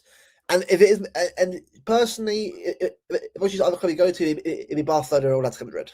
One of them two. Not Real Madrid, personally, but I get it. If it is Real Madrid, then oh well. But there we go. The end of the season, so you do all leave. The thing is, though, he's gonna make a decision at the end of the season. Oh, the thing is for me, right? And I'll personally be real here. If we win the league, right, I think I'll stay because the way I look at it is this: I don't think his girlfriend has a. I know people will say she probably will, but then again, he can always go out and see her every now and again. Anyway, I'm not saying I'm telling him what to do. By the way, it's his life. He can do what he wants, but. If he wants to stay at City, he can't do it for at least over 2 or 3 years. You know what I mean? Also, I gotta say this: my cousin is a doctor. He went through rotation after medical school.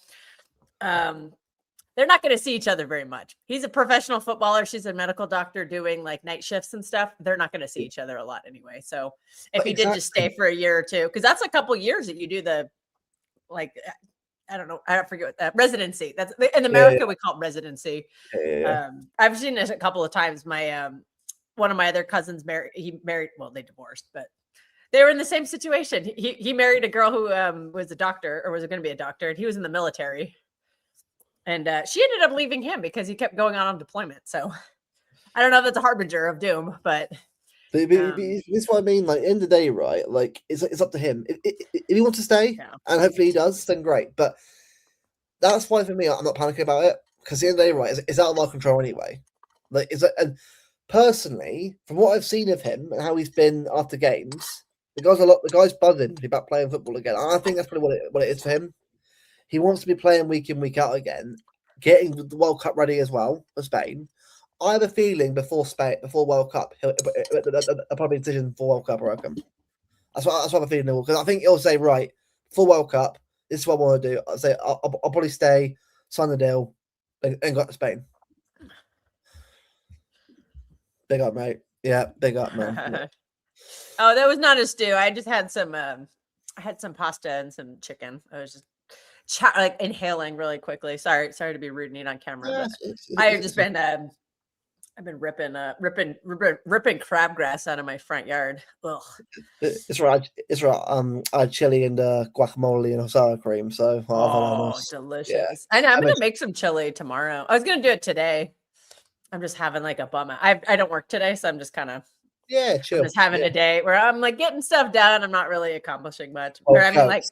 okay, I'm accomplishing things. I'm just not being like, I'm not out and socializing or anything. I'm just kind of Oh, counts. We know doing as well stuff. that we got Forest Wednesday, Newcastle and Madrid. But it starts now. Like the gauntlet's back on again. Like after a couple of weeks off of not being chilled, we're now back on the grind again. It's like that's why I said enjoy the break. But after Arsenal game in the Carabao Cup, have a break because I tell you right now, win it or don't win that final, it's still an end of season. It's gonna be mad. So, but if you win it though, if you win that final, by the way. Yeah, that's gonna be. I think it's important to go for that Carabao Cup. I really think a lot of these players on this team could benefit from, the like camaraderie, the sense of accomplishment of finally getting something over the line. And even though it is, the Mickey Mouse Cup, blah blah blah, I like that cup. We used to make that cup our bitch, and we haven't won It's a it in a trophy. while. So It's a trophy in the I'll day. take it. I'll take it, man. Yeah. Just I really want to see. I really want, I want someone like Nico O'Reilly to have that feeling and to get addicted to that feeling and like know what the expectation is for this club, like Yeah. we want to be winning these on a regular basis type thing. And I think the best way to win, the best way to get used to winning is to just start winning. So it's cliche, but like I really want us to win that trophy. Like I'm so excited we actually took it seriously this year Yeah, for so am I. once. The Yeah, that's matchup. actually I think that's the last game before him. That's the last game before international break, isn't it? Yeah, it is. Yeah, it is. Okay. The matchup. By the way, right, the matchup, right? I like the guy as a player. I do, but I just feel at the moment He's you'll not get. city level. The thing is, you'll get rumors like this all the time now. This again between now and next season, you're gonna have rumors say, "Oh, this player, oh this player." Ignore it all. Even it is Patrick Berger. I know he's got Haaland right, but then again, Haaland was done ages ago before we knew about it. It was done like the year before, pretty much. I think that it was agreed that you go see. I just think at the end of the day, right? Ignore rumors right now in season. Like after the season ends, sure, but right now it's way too early to talk about players going out the door right now. Who's becoming a millionaire? Hopping off now, but big up the chat, Luke and Celts. Yep, A millionaire. Nah, you got to aim higher than that. Billionaire. yeah, big up, mate. I'll mess you Or afterwards. 100 millionaire. Yeah, but A million, big a up, million mate. don't buy much anymore. It's kind of sad. Yeah, Inflation and all that stuff. yeah, Housing costs. I don't know what they're in England, but yeah. I think the average house in America is now like 400 or 450,000. I'm like, Probably not far from that myself, probably, to be fair. that's why I had to leave where I grew up because it just got too expensive. And I'm glad I got here when I did because I wouldn't have surrounded by boobs. You wish, Steve. Well, when Evil Lynn's around, he definitely is surrounded by boobs. Yeah. And then that guy Beastman, that guy's the definition of a hoe. Beastman, wow, that guy is just stupid. Yeah. Right, but you know what? I'm actually you know everyone's been saying about us, saying, "Oh, we're not that good. Oh, we've only been in 1-0 and 2-1 and that." Like, hold on a minute. After 1-2 against Chelsea, is that the same thing? No, and they got lucky. They were on the game 2-1. Like Chelsea weren't offside as a goal. No, okay. Yeah, Arsenal, did not watch that game. I'm sorry, right? Arsenal and City right now are playing the same level right now. I'm sorry, but it be Tottenham 4-1. Yeah, but Tottenham are shit against Arsenal. Context is needed. Tottenham against City, prime Barcelona. Tottenham against Arsenal, with Wickham. It is what they do. Like Arsenal right now, let them chat shit. Let them say statement title win. Like I'm sorry, right? I knew that was coming, by the way. Like you can always tell who's going to put the Arsenal. And you know what I'm on about, by the way. You know what I'm on about doing that because I go on this show enough time as a pundit as it is. But and I'm joking, but it's the Arsenal play. I get it. Views, whatever. Do what you want to do. I don't really care. But like, it's like that's how like for me, right? It is. Like I'm never for me personally. Right, I think Arsenal are crap. I'm not saying we're like great ourselves, but we're getting better. Like, and I said before, right? We're getting better, and we're going for a quad. How mad is that? Yeah, it's crazy. To dealing with Arsenal people, I'm just keeping the powder dry, and I will be ready to unleash. When we start, when we get into first place and all that stuff, and when Well, we win that Premier League trophy, I am coming for heads. well, Um, Kels, the thing is, right? People are thinking that we're much better. We are going to get better than this because what we're doing, we're managing the players and getting everyone back fit before we play Forest, Newcastle away on Saturday. We need everyone fit for that one. Madrid away after. If we can get through, right, Newcastle, Madrid, West Ham, and then the second leg, and then Arsenal, win all of them. Because I tell you right now, right, Arsenal having an easier tie is actually good for them at all because we're playing Madrid before Arsenal in a cup final. That's quite good for us because it gives us a little bit of momentum and a bit of that, like, if we win against Madrid on two legs, that energy we'll get before we go to Wembley will give us a massive boost before because Arsenal will park the bus against us Wembley. I'm sorry, they will because they attack us, they're getting cooked. Because yeah, they can defend, but let's be real, right? Defense is dodgy right now. Like Gabriel and Saliba aren't. I'm not saying that they're crap, but I've been watching them recently. Raya's been saving them a lot recently. I Raya couldn't been, save him against Wolves. Let's not forget that. But I think people are just massively underrating our defense as well. Like we're right up there in clean sheets. Arsenal have the most historic, the best defense ever. They were going to challenge Chelsea's 15-goal record, and anymore. I think we've conceded 3 more than them all season. And that was when we had Trafford in net for 3 games. And we've got a midfielder playing right back, and Nunes, who's been great by the way. Been very good season.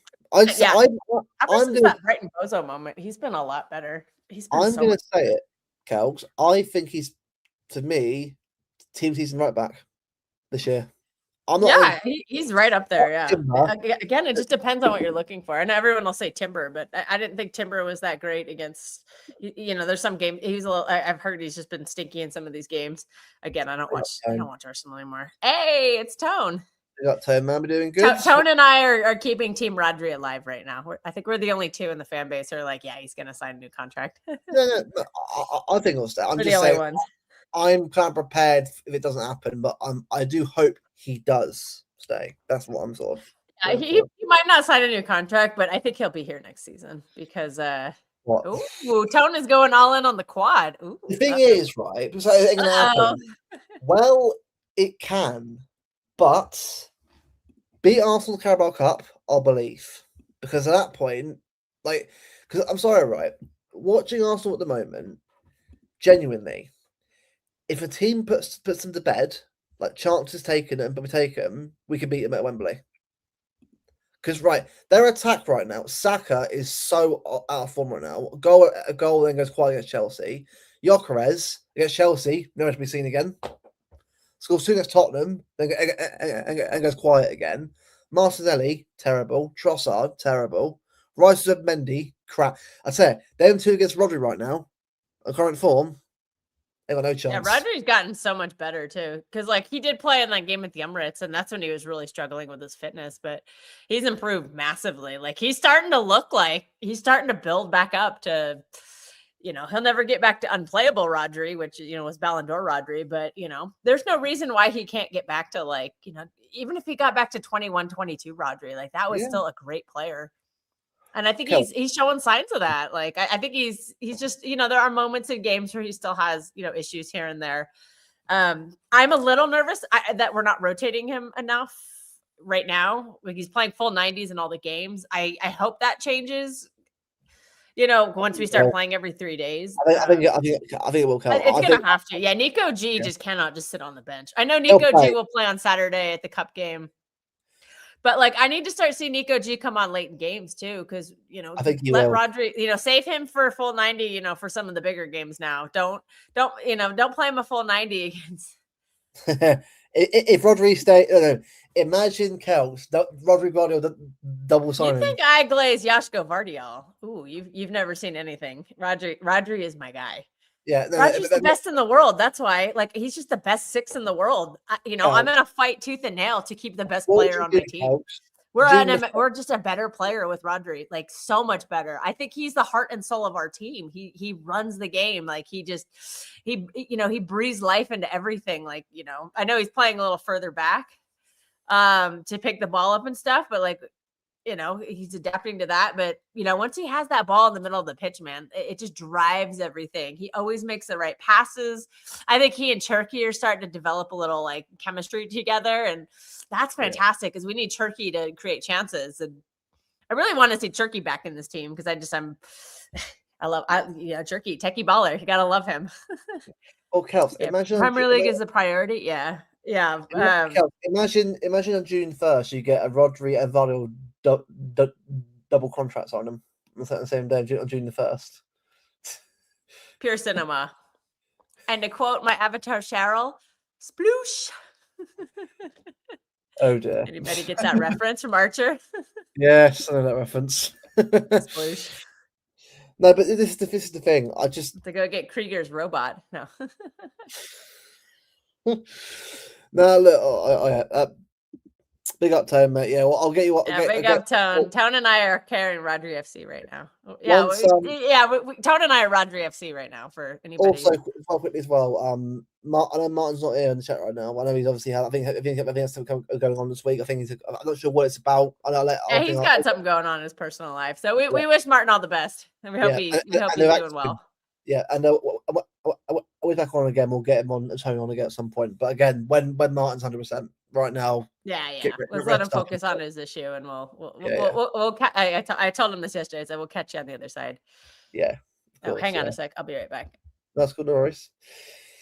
Yeah, no, it's I'm feeling very good, about where we're going right now. Again, I know it's still obviously early days. A lot to come, a lot to come. Obviously, in terms of games and obviously what's at stake for us. But I'm feeling, I'm feeling hopeful about the season. I'm feeling, very, excited about what's to come this year. Obviously, Forest Wednesday won't be easy. Obviously, I'll get the preseason. I'll get the actual thing up right now. Hold on.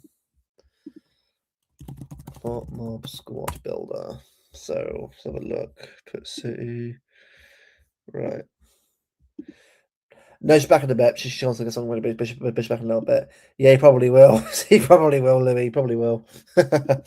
Let's not invite the guests on.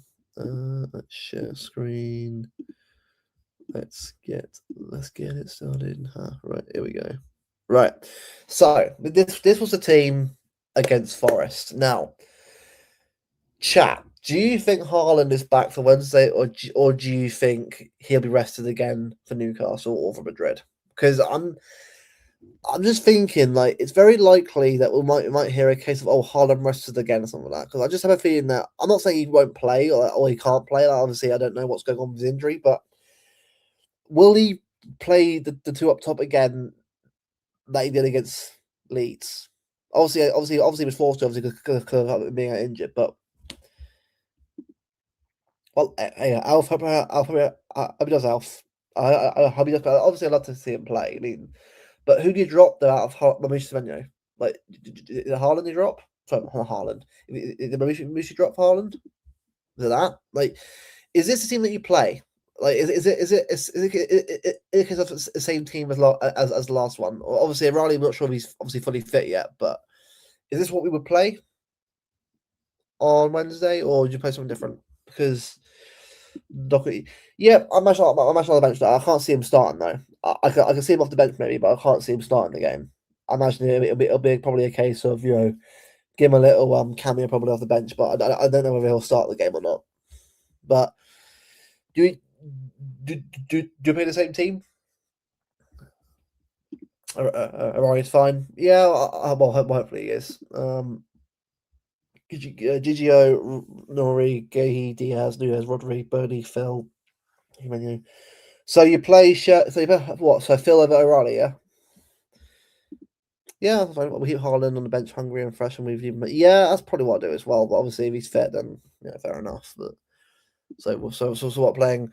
Donna, Nunes, Diaz, Gahey, Noreen, Rodri, Shirky, Silva, Foden, Haaland, Svenja. Yeah, that's still a good team, by the way. That's still a great team, by the way. So I'm all for it. But obviously, we'll see if that's obviously what Pep goes with. Yeah, Pep will start because Pep. Yeah, pretty much. Yeah. is that cool with Nico? I mean, yeah. I just think with Nico, it depends on it. If Nico's fine, then of course, then yeah, sure. But I do think like, do you want? I want Nico kind of playing at the Bernabeu. I think you got to keep something like Nico O'Reilly fit for the Bernabeu rather than because I think Forest will be a hard game anyway. But I feel like you can sort of afford a little bit more, maybe a bit more flair probably in this game. Obviously, it depends on what people want to go with, but I feel like we can afford a little bit of flair here. I think. Haaland replace Marmouche only change possibly. Yeah. I'd probably say that's probably what I'd do as well, especially if Haaland's actually a fit as well. Also wouldn't try to check your drops now. Possibly, yeah. I mean, to be fair, he did well against Leeds, I will say, but I think with Shirky, right? I think Shirky this year is more about development time. I think Shirky will probably start more games in the years to come. I think with him, it's adapting to the league. I think he's doing well with it. He's been good this year, but as I said before, he has to sort of learn the basis of the league before obviously he played week in, week out. But I'm sure he'll get there with it. But I didn't get yeah, so did I. I'm happy that he's still available for this game. I won't play the same team that we played Leeds without Foden for the rally.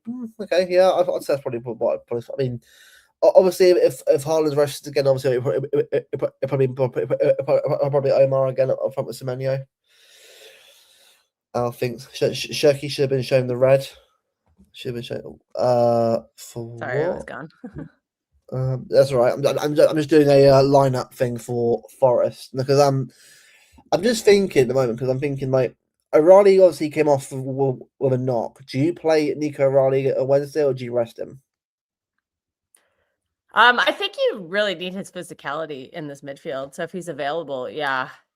Since Pep just doesn't want to use Nico Gonzalez at all, you got to get it from somewhere. Well, I hate that Foden has been sacrificed, and I'm getting really frustrated with it because Foden has proven to this team that he can be a big player in a title race, and I'm just getting frustrated that he's just the past like month or so he's pretty much been dropped. It is a hard one. It is a hard one because I mean I do understand like obviously everyone get a chance, but I think I don't know. I mean, I feel like I mean Forest is a hard. I know we're at home, but Forest is an easy game anyway, especially with Anderson and that, and how good midfield actually is against obviously with how physical they are. But see, because obviously for me, if Ronnie isn't fit, then I'll play Phil in the midfield. But again, it's like, what does he want to do? Then we're gonna have the same problems we had earlier in the season because when you play the two short midfielders, that's when we have issues. That's when we get cut through. Yeah, that's the thing because obviously and it can't just be the same midfielder playing all the games. You have to rotate him out too. So I'm just starting to get a little frustrated with that. I'm starting to think Pep Guardiola just doesn't rate Phil Foden. He's the one who's constantly having to move around. He never gets to stay where he is. He's the one being dropped again. This guy carried us to a title 2 seasons ago, and now he's getting benched in all these games. It's just getting frustrating. But also, it's a hard. I don't know why he's going to sign a new contract because, like, what's the point? He's just going to. Also, Cal. So let's be real, right? We don't know what's going on.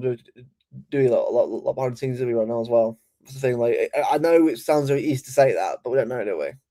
What's going on behind the scenes? And what he plans to do.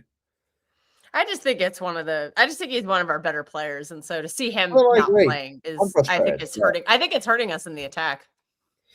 Because the thing is, we're not scoring a lot of goals right now, and that is nervous. Yeah. Now I'll be real. Our defense, but like, we need to put some teams away like soon. Hopefully, we can on Wednesday against Forest, but because the thing is, Haaland's fun. I think for me, Haaland's Svenja are fun up front. That's fun. That's actually okay to watch because I think both of them are goal scorers, so it's okay. But for me, it's the creativity in the midfield because again. O'Reilly can create chances, but it's not the same. He's not a creator. He'll get assists every now and again for a little pass to someone that'll go in. But Shirky's a creator, but again, with Shirky, he's still new to the league, still, isn't he? It's his first year in the league. He's more time to adjust. He's getting better at it though, but it's more like every now and again. I get why Pep's not playing him all the time. I get it. Like in his first year, next year probably get more consistency. But then again, it's hard because again, the start of the year, it was Haaland, Foden, Shirky. That was the three. That was the three we were playing, wasn't it? And it was working. And then it changed again. So it is a weird one. It's a weird one because I'm not saying I'm against what Pep does because again, our squad's insane. It's like pretty. It's like when everyone's fit, it's a really good squad. The problem is that Oh, we come in to join. Sorry. sorry, we got a visitor. We got a visitor who's slowly coming into screen. There she is. The cat is joining us. I mean, sit down. If we're looking at it, let's say it went back to how it was before, of like one up front. So let's say we went there, Haaland up front on his own. I'm just trying to sort of see when we could do this again. Obviously, I know Pep would say no, but I'm just thinking like surely at some point you can sort of do that where you can put maybe like Foden there. Like I know he won't do this, but at some point you got to have a way of playing that's different to playing the same way. Because I think the midfield can work with Rodri and Bernardo. If you put Nico G next to Rodri, then you get the physicality and the defense that you need. Do you know what it is, right? This is why. I think that would absolutely cook. Because the four of those could just be chaos makers up front. They don't need, because they have a solid wall behind them. And, there's two guys who can go get the ball and progress it forward to get the ball to them. And I just think that would cook. And we saw Foden and Turkey earlier this season, how well that they were starting to work together. And then we haven't seen it since. So. I was with someone that's fully confident. I started asking questions about 115 and bullshit like that. I actually asked Pep, you know what, Pep?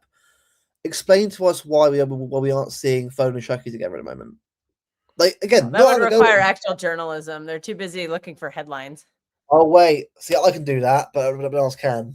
Of course, yeah, because everyone else cares about bloody 115, and no one cares about actually asking questions about the manager about his tactics. People just never actually. They never ask him like important questions about like, oh, well, what happened to this guy? How long is this guy going to be out? Nobody ever asks him that. They're too busy. Like I said, they're looking for clickbait. Because that's how these people who are asking questions generate income is through clickbait. Yeah, I mean, the thing is, Pep last year is he? I don't think it'll be last year. I think it'll be next year personally. Because if it was last year, right, we know by now. We'd know in March, surely by now if he was going. I know it come out of nowhere, but I can't see it being a thing personally. I can't see it being like a last minute. Right, I'm going to buy. It'll be a bit more than that. I think. I mean, personally, for me, I think it's next year. Yeah, I think so too. He says he's never broken a contract, so yeah, why would he now? It'd be weird, wouldn't it? It'd be weird if it was like, oh, bye, gone now. Now. Yeah, like nah, not Livramento. Yeah, for me, Livramento. I really like the player, but that injury record scares me, and yeah, I have to keep the same energy because I'm ready to run some players off of this team for the same reason. So don't add to the pile. Don't commit the money to players who aren't going to play. Yeah, who take themselves out of the lineup is what I'm trying to say because they're just injured. This is the thing, though. Like, because the thing is, I think how we are now could change again. Because the thing is, let's be real, right? It's working right now, but at some point, we might need a change up, as in because not every game will be like this. By the way, well, I'll have to play the same. I know it works in games like Leeds and Newcastle. Fair enough. But I think at the Bernabeu, you need a bit more technical ability to me. And that's why I'm thinking. That has a lot. Foden and Turkey are extremely technical. So is Gonzalez because he's from La Masia. So he's got very high technical IQ. So does Rodri. It's just Semenyo and Haaland are not very technical. I've just got a feeling, Calf, that I feel like this I squad. already I feel see like, what certain players will be out the door. I just have a feeling that we're going to see a little bit more of a change up in certain games. I think I can't see it being the same team every game. I feel like at some point it has to be a change at some point. You can't because I hope so, yeah. because And maybe it's just because we've only been playing once a week because we had the 2 weeks where we didn't have a lot of games exactly. because of the Champions League. But now we're not really going to have that option. So at least for March, we're not. Well, I guess yeah. I think we'll beat Real. I'm pretty sure we'll beat Real Madrid. But if we have to face Bayern Munich the round after, I'm not very confident about that one. But you know what? I'll have to make sure that we have to beat Real Madrid first before I can start worrying about another team. But I'm glad we don't have to play Bodo Glimt again because I did not like that matchup. I know a lot of people are like, well, we would have crushed him this time. I'm like, oh, like Atletico crushed him, like Inter Milan crushed him, like Yeah. like I think people just are underrating and underestimating them. Coaches are out. Oh, they're talking about Maresca. No, I think if you take a new job, you lose your salary because they still have to pay you the money because you signed a contract. They can't just terminate that contract unless there's like a just cause, and sacking you is not just cause. Like you still get that money, but I think if you get a new job, that voids it. So if you he's just collecting money on the sideline. So I think that's why Maresca is out of work. And I think the only way he would find a new job is if he got paid more money than he's currently getting paid. So, because he's still getting that money that he's owed. Because they probably gave him a decent amount of money. Because Chelsea, you have to pay money for a coach. So, oh god, I got an Arsenal guy in the chat. Oh yeah. By the way, I've just checked. If we have Saka, Havertz, and Odegaard firing, I hate to say it, but I think Bukayo Saka he's not the same player, man. He does not look like he has lost that explosion that he used to have because of that injury he had, that hamstring injury. He looks like he's a little bit washed up at age 24, 25, however old he is. Yeah. I don't think he'll ever get back to that because the nature of that injury, you generally don't get that back. Once you lose that, it's gone. I just think I think also, Odegaard's been terrible. Yeah, yeah. Look, the thing is, has Havertz even played this season? What has he played? Like 1 or 2 games? Fake account, by the way. I checked. It's not a real account. It's not. I've just checked it. I did wonder, but I have actually checked. It is not actually a real account. Oh, so. Interesting. I didn't know you could check up if it's a real account. What you do? Oh, he's even saying it's fake. It's the fake. Yeah, I was going. He's outing himself. To be fair, if he was just watching, I was like, fair play to him. But like, I was like, are you sure you want to watch a random City channel on a Monday evening? I mean, fair enough to you, but like, I don't even know who that is. You're fine. So see. I'm a boomer. What can I say? Yeah, poor Kelks. What's the technology nowadays? I'm too old for this shit. I'm quoting Murtaugh. Dang clever. Murtaugh with a lethal weapon. I'm too old for this shit. I said before, right? One game at a time. Boring as it sounds, it's boring as shit. I know it's not fun to say, but it's true, Kelks. One game at a time. It is. Newcastle Madrid. Fuck them 2 games. Forest next. Beat Yeah, Forest. Look, by the way, poor you, by the way. Steve, preview again. I know. Steve and I are going to do our 5th Newcastle preview of the season. We're still working on it because he's actually in Newcastle right now. And I don't know, Luke, if you've been paying attention to that group chat. Steve was posting a lot of stuff in that group chat. He is at Weatherspoons right now. I saw him with Chloe. Obviously, well, I'm not sure where he was. I know he was with Chloe recently, but like. Oh yeah, he posted that. Somebody posted on Instagram. That's really funny. He's like, "Yeah, Steve's surrounded by girls." I'm like, okay. Yeah, he's been having a lot of fun. He was messaging me. He's like, "Yo, I'm so drunk right now, and I can't stop saying Spy Kids." I'm just like, "Oh, geez." You know how that's his favorite thing to say. Often you are, Steve. I mean, to be fair though, Steve's subscribed actually quite. I'm gonna say quite a lot actually. If I'm right in saying, Steve, how many subscribers you actually got? I think Steve. I think that's a fake account. That's definitely a fake account. Hold on, Steve has got, by the way, a Skeletor's burner account. No, by the way, Steve's got 10.3k subs. By the way, Steve 10.3k. Hey, subs. Yeah. Wow, more than this channel. Wow, Steve is a baller in the Rip, YouTube. rip this channel. We've got nothing left here. What was his last upload? I wonder what Steve posts. I don't know. He's got 5.5 million views on a video on YouTube. 5 million. What? What is Steve Black doing on YouTube? Wow. He's better than all of us, mate. Oh my God, we need to emulate this.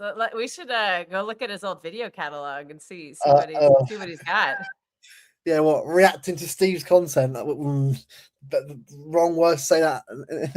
That's how we get to 10K. Is we have to call on the big guns to help us get us over the line.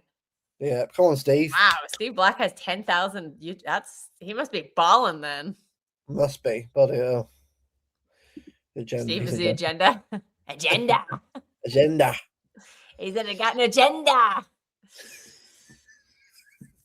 Steve, yeah, Steve just I have to hear Steve, the other Steve, like Strasbourg Steve, not Steve Black, just constantly saying like yeah, pretty much. every other word out of Strasbourg Steve's mouth is Sparkus or agenda on Donnarumma. Like that's all he's been saying. I have so many voice notes from the kid. I'm like you're on vacation. You like go enjoy your vacation. There was an app for Steve. Go enjoy Weatherspoons.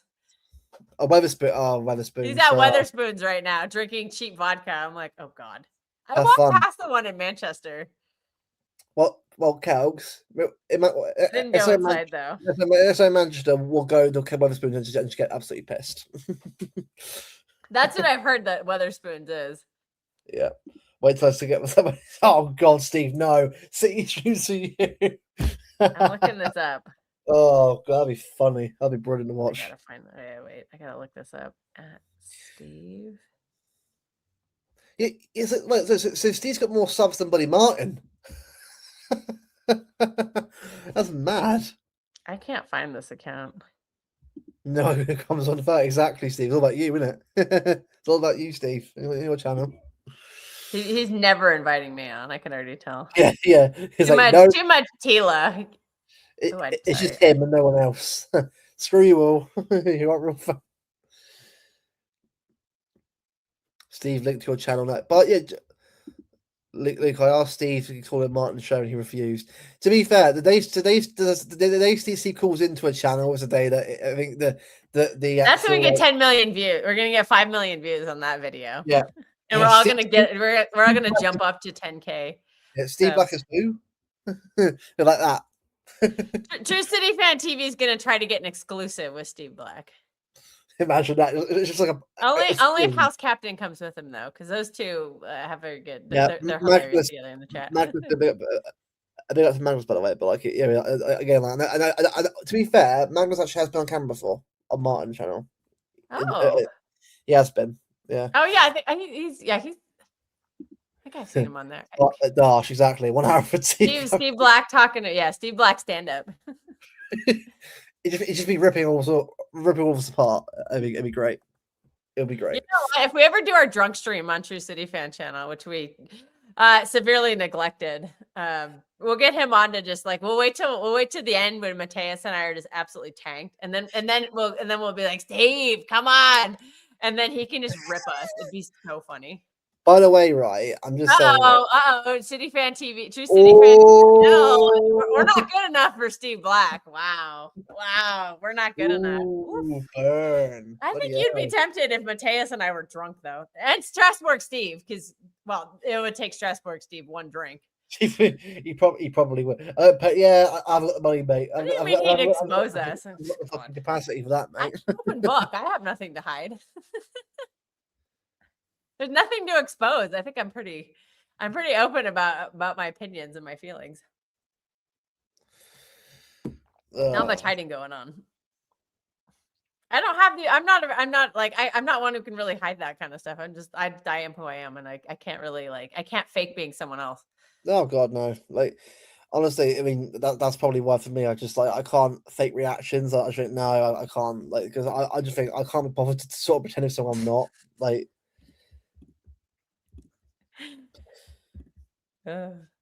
Yeah. Nah, the only way is you gotta just be yourself.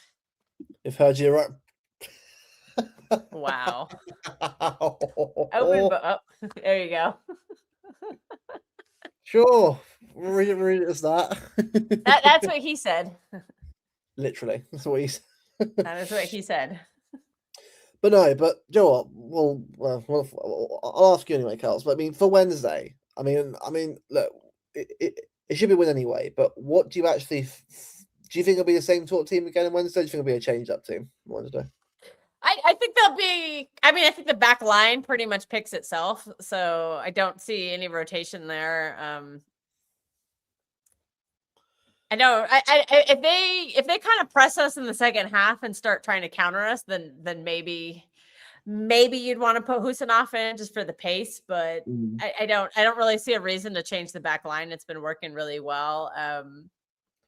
I would put Phil Foden in this team. I don't know for whom. Probably I want to keep Turkey and Semenyo, and I'd probably drop Marmoush because I just didn't think he performed very well. He was pretty poor. But I really want to get Foden in this team. To be fair, I'll give him credit, right? He had him Omar lots of games, but he hasn't really done a lot, really, sadly. Like Omar for me has ability, but he just doesn't show it enough. It's a shame. It's like I don't think Pep knows what to do with him. Like he just doesn't fit Pep at all. I know he was. I loved him last season. I thought he plays very well behind Erling Haaland, but Haaland didn't play. Him and Semenyo, I don't think really necessarily work. I think the technicality is just too low, and they're just not clinical enough. Semenyo was, of course, in that Leeds game, but and Semenyo is very good off ball. That's helping quite a bit. But yeah, Marmoush, I think, is just really struggling. I would not be surprised if Marmoush left in the summer. He's probably going to be our biggest sale, I would imagine, because I think he can still bring in a good fee. And since we're all of a sudden a poor club who's going to die if we don't sell Rodri, well, let's make some money off of some other players. I think we have the ability to make at least 150 million this summer in sales. Yeah. And if you sell Marmoush, that's a big chunk of money. James Trafford, we can get a big fee for that because he's homegrown. That English tax helps. Rico Lewis, you'll probably sell Max Alain. You'll probably sell. It'll be difficult, and you probably take a low fee. But Kovacic and Ake probably sell those too. Like there are definitely a lot of pieces you can sell in this club this summer. Oh, for sure. So sorry, I just went off on a tangent on that one, but there's just been a narrative out there that like we have to sell Rodri because all of a sudden we have to make money as a club, and I'm just like, there's a lot of other players you can sell to raise money, like, and a lot of them are English, and there is an English tax, so you probably are homegrown, so there's money to be made. Oh, and by the way, Steve, I'm going to Villa game. By the way, I'm going. Oh, nice, yeah, nice. I think, and bear in mind, my record at home has always been wins. I'm going to the Arsenal game at home in the league. So the record's on the line. If we beat Arsenal in the league, last minute, Rodri goal.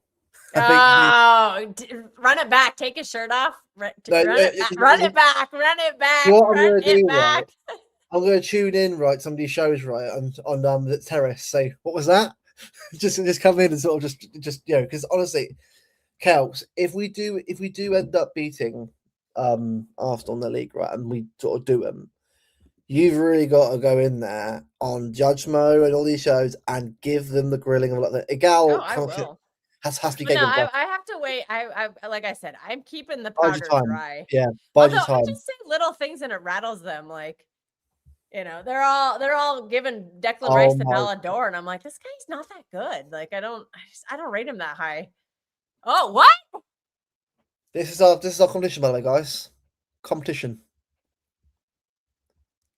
The Wicked Witch of the Wet. What?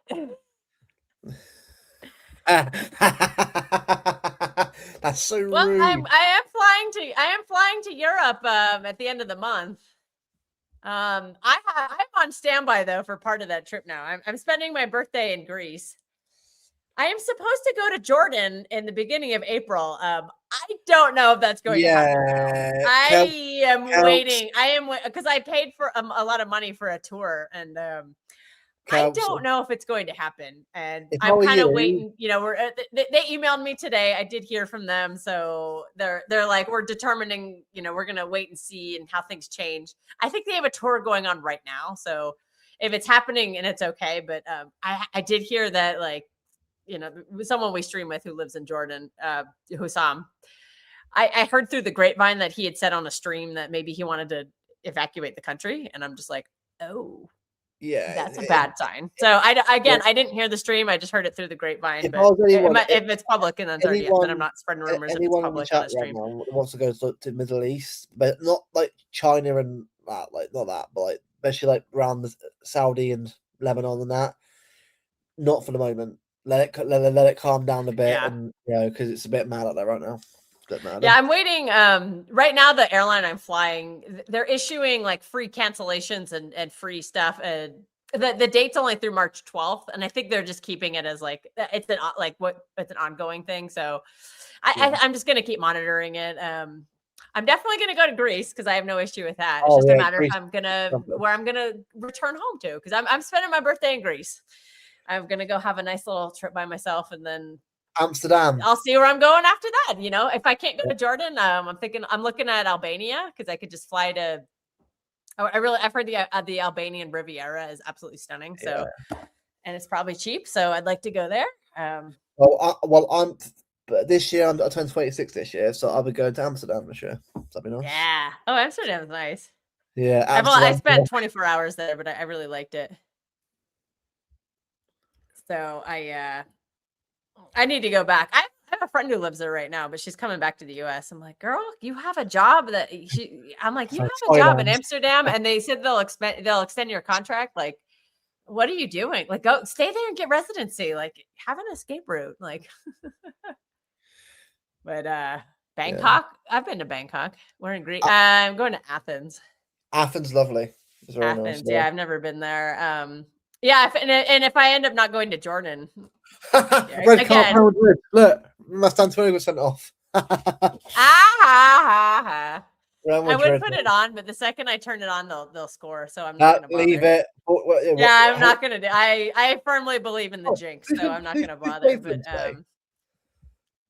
yeah, if I end up having to cancel the Jordan portion of the trip, I'm looking at flying to Corfu and then taking the ferry over to Albania. Albania down south. I would like to go to Kosovo as well, but I don't know if I'm gonna make it there. Oh, well, thank you. That's very kind of you, Bianca Rose. Thank you for the nice words. Big up, Bianca. That's very sweet. Mykonos, yeah. Where's he been? Mykonos, yeah. Yeah, I may end up just kind of being like, well, if we hang out in Greece, but I'm kind of obsessed with getting more countries on my list. I'm like, it's right there. Might as well just Amsterdam. Do you know what? Amsterdam after a quad. that would be a mad night out. Yeah. No. I'm still waiting for the fixtures to be confirmed because I am trying to come over in May for the Brentford game, but I need them to confirm the fixture. So well, I tell you, Cal, I'll try and go Brentford and Villa, so that way I can at least see you at Brentford. So yeah, I'll let you know. Literally the day the day gets confirmed is the day that I book my plane ticket.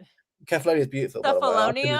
That must be in Greece. Yeah, Greece looks amazing. Beautiful. I've heard Greece is just. I've never been, so I'm very excited. My best friend has gone a few times recently, so beautiful. She gave me the hotel rec. She has a favorite. She's been there, cause she lives in Washington D.C. now, so she can just fly direct. And that's a much shorter trip than the trip I'm going to be making. I mean, I've always said that the Sim Hotel is a family run a resort, and they do some amazing cocktails there, by the way. So you'll be in luck. I might have to get that. Did Getafe just get a red card? Oh my god, what's going on in that game? 2 red cards. Bloody hell! Crazy scenes. Bloody hell. Steve was gonna go, so I might get rid of Steve Black from the Etihad in the Brentford game. Yeah. He doesn't want to be in the same. He doesn't want to be in the same vicinity as me. I get it. I get it. I wouldn't want to see me at the stadium either. I yell a lot. I think. Well, I want to go Budapest around the time when the UCL fight. Getafe won. Getafe won the Bernabeu. That's funny. Barcelona fans are going to love that. Barcelona fans are going to be cooking Madrid tonight, I think, that's for sure. So have fun, lads. I was going to Brentford. Chat into yeah, see Steve's like, I'm out of here. Has anyone been to Bulgaria? Because because like if I have to change my trip, I'll probably still leave out of Istanbul because that's where my ticket. I have a layover through Istanbul from Amman, but again, I don't know if that's gonna hold or not anymore. Oh, below, by the way. But I'm sorry. Sophia, I think Bulgaria like borders Turkey, so I'd be interested. Yeah, it does. It's very close to Istanbul, so I was thinking of like doing that. I've heard the Bulgarian Riviera is also pretty nice. That's petty, Steve. Come on, that's petty. Oh. I mean, Oh, I yeah. wouldn't blame you if you didn't Yeah, want to yeah, go. that's very nice. I wouldn't blame you if you're probably gonna leave Manchester. If I say I'm coming to Manchester, you'll probably just leave. You'll be like, I'm out of here. I can't even be in the same city as you.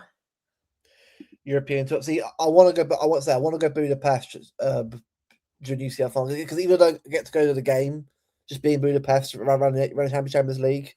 Imagine if we win UCL again this year in Budapest. That'll be awesome. Yeah, there's so many places. Well, the thing is, right, Stefan. The thing is, right, we're in a quad chance in March or with this squad, and it's even done yet. Like, do you know how mad that is? Like, we're actually in a possibility where we could actually do something special this year with this current team. That's what I find crazy. I'll go to California. It's not where you're based, Kelps. Well, near enough. Not anymore. I don't live in California anymore. I was born and raised there, though. Born and raised. And it's like, I'm sorry, Rob, but this Madrid team, by the way, like, I'm sorry, That's but just why I wanted to play them because I think they're shit. Like Courtois, right, will make a lot of saves this game. Rudiger ain't the same guy anymore. He isn't. Alaba ain't the same guy anymore. Carreras is decent but hit and miss. Trent against Doku will be a literal. Oh God, that'll be. Oof. If I'm Pep, well, Mbappe apparently has a knee injury or something. Yeah. Like he says he'll miss. I can't see him playing another game because he'll miss the first leg, and so will Bellingham. Yeah, they said he's missing the first leg, so there's a chance he could miss the second leg. That way, and then I think Husanov could kind of just take, and then you want to play Husanov in that one game to just neutralize Vinicius Jr. Yeah, that'd be ideal. He did it last year at the Bernabeu.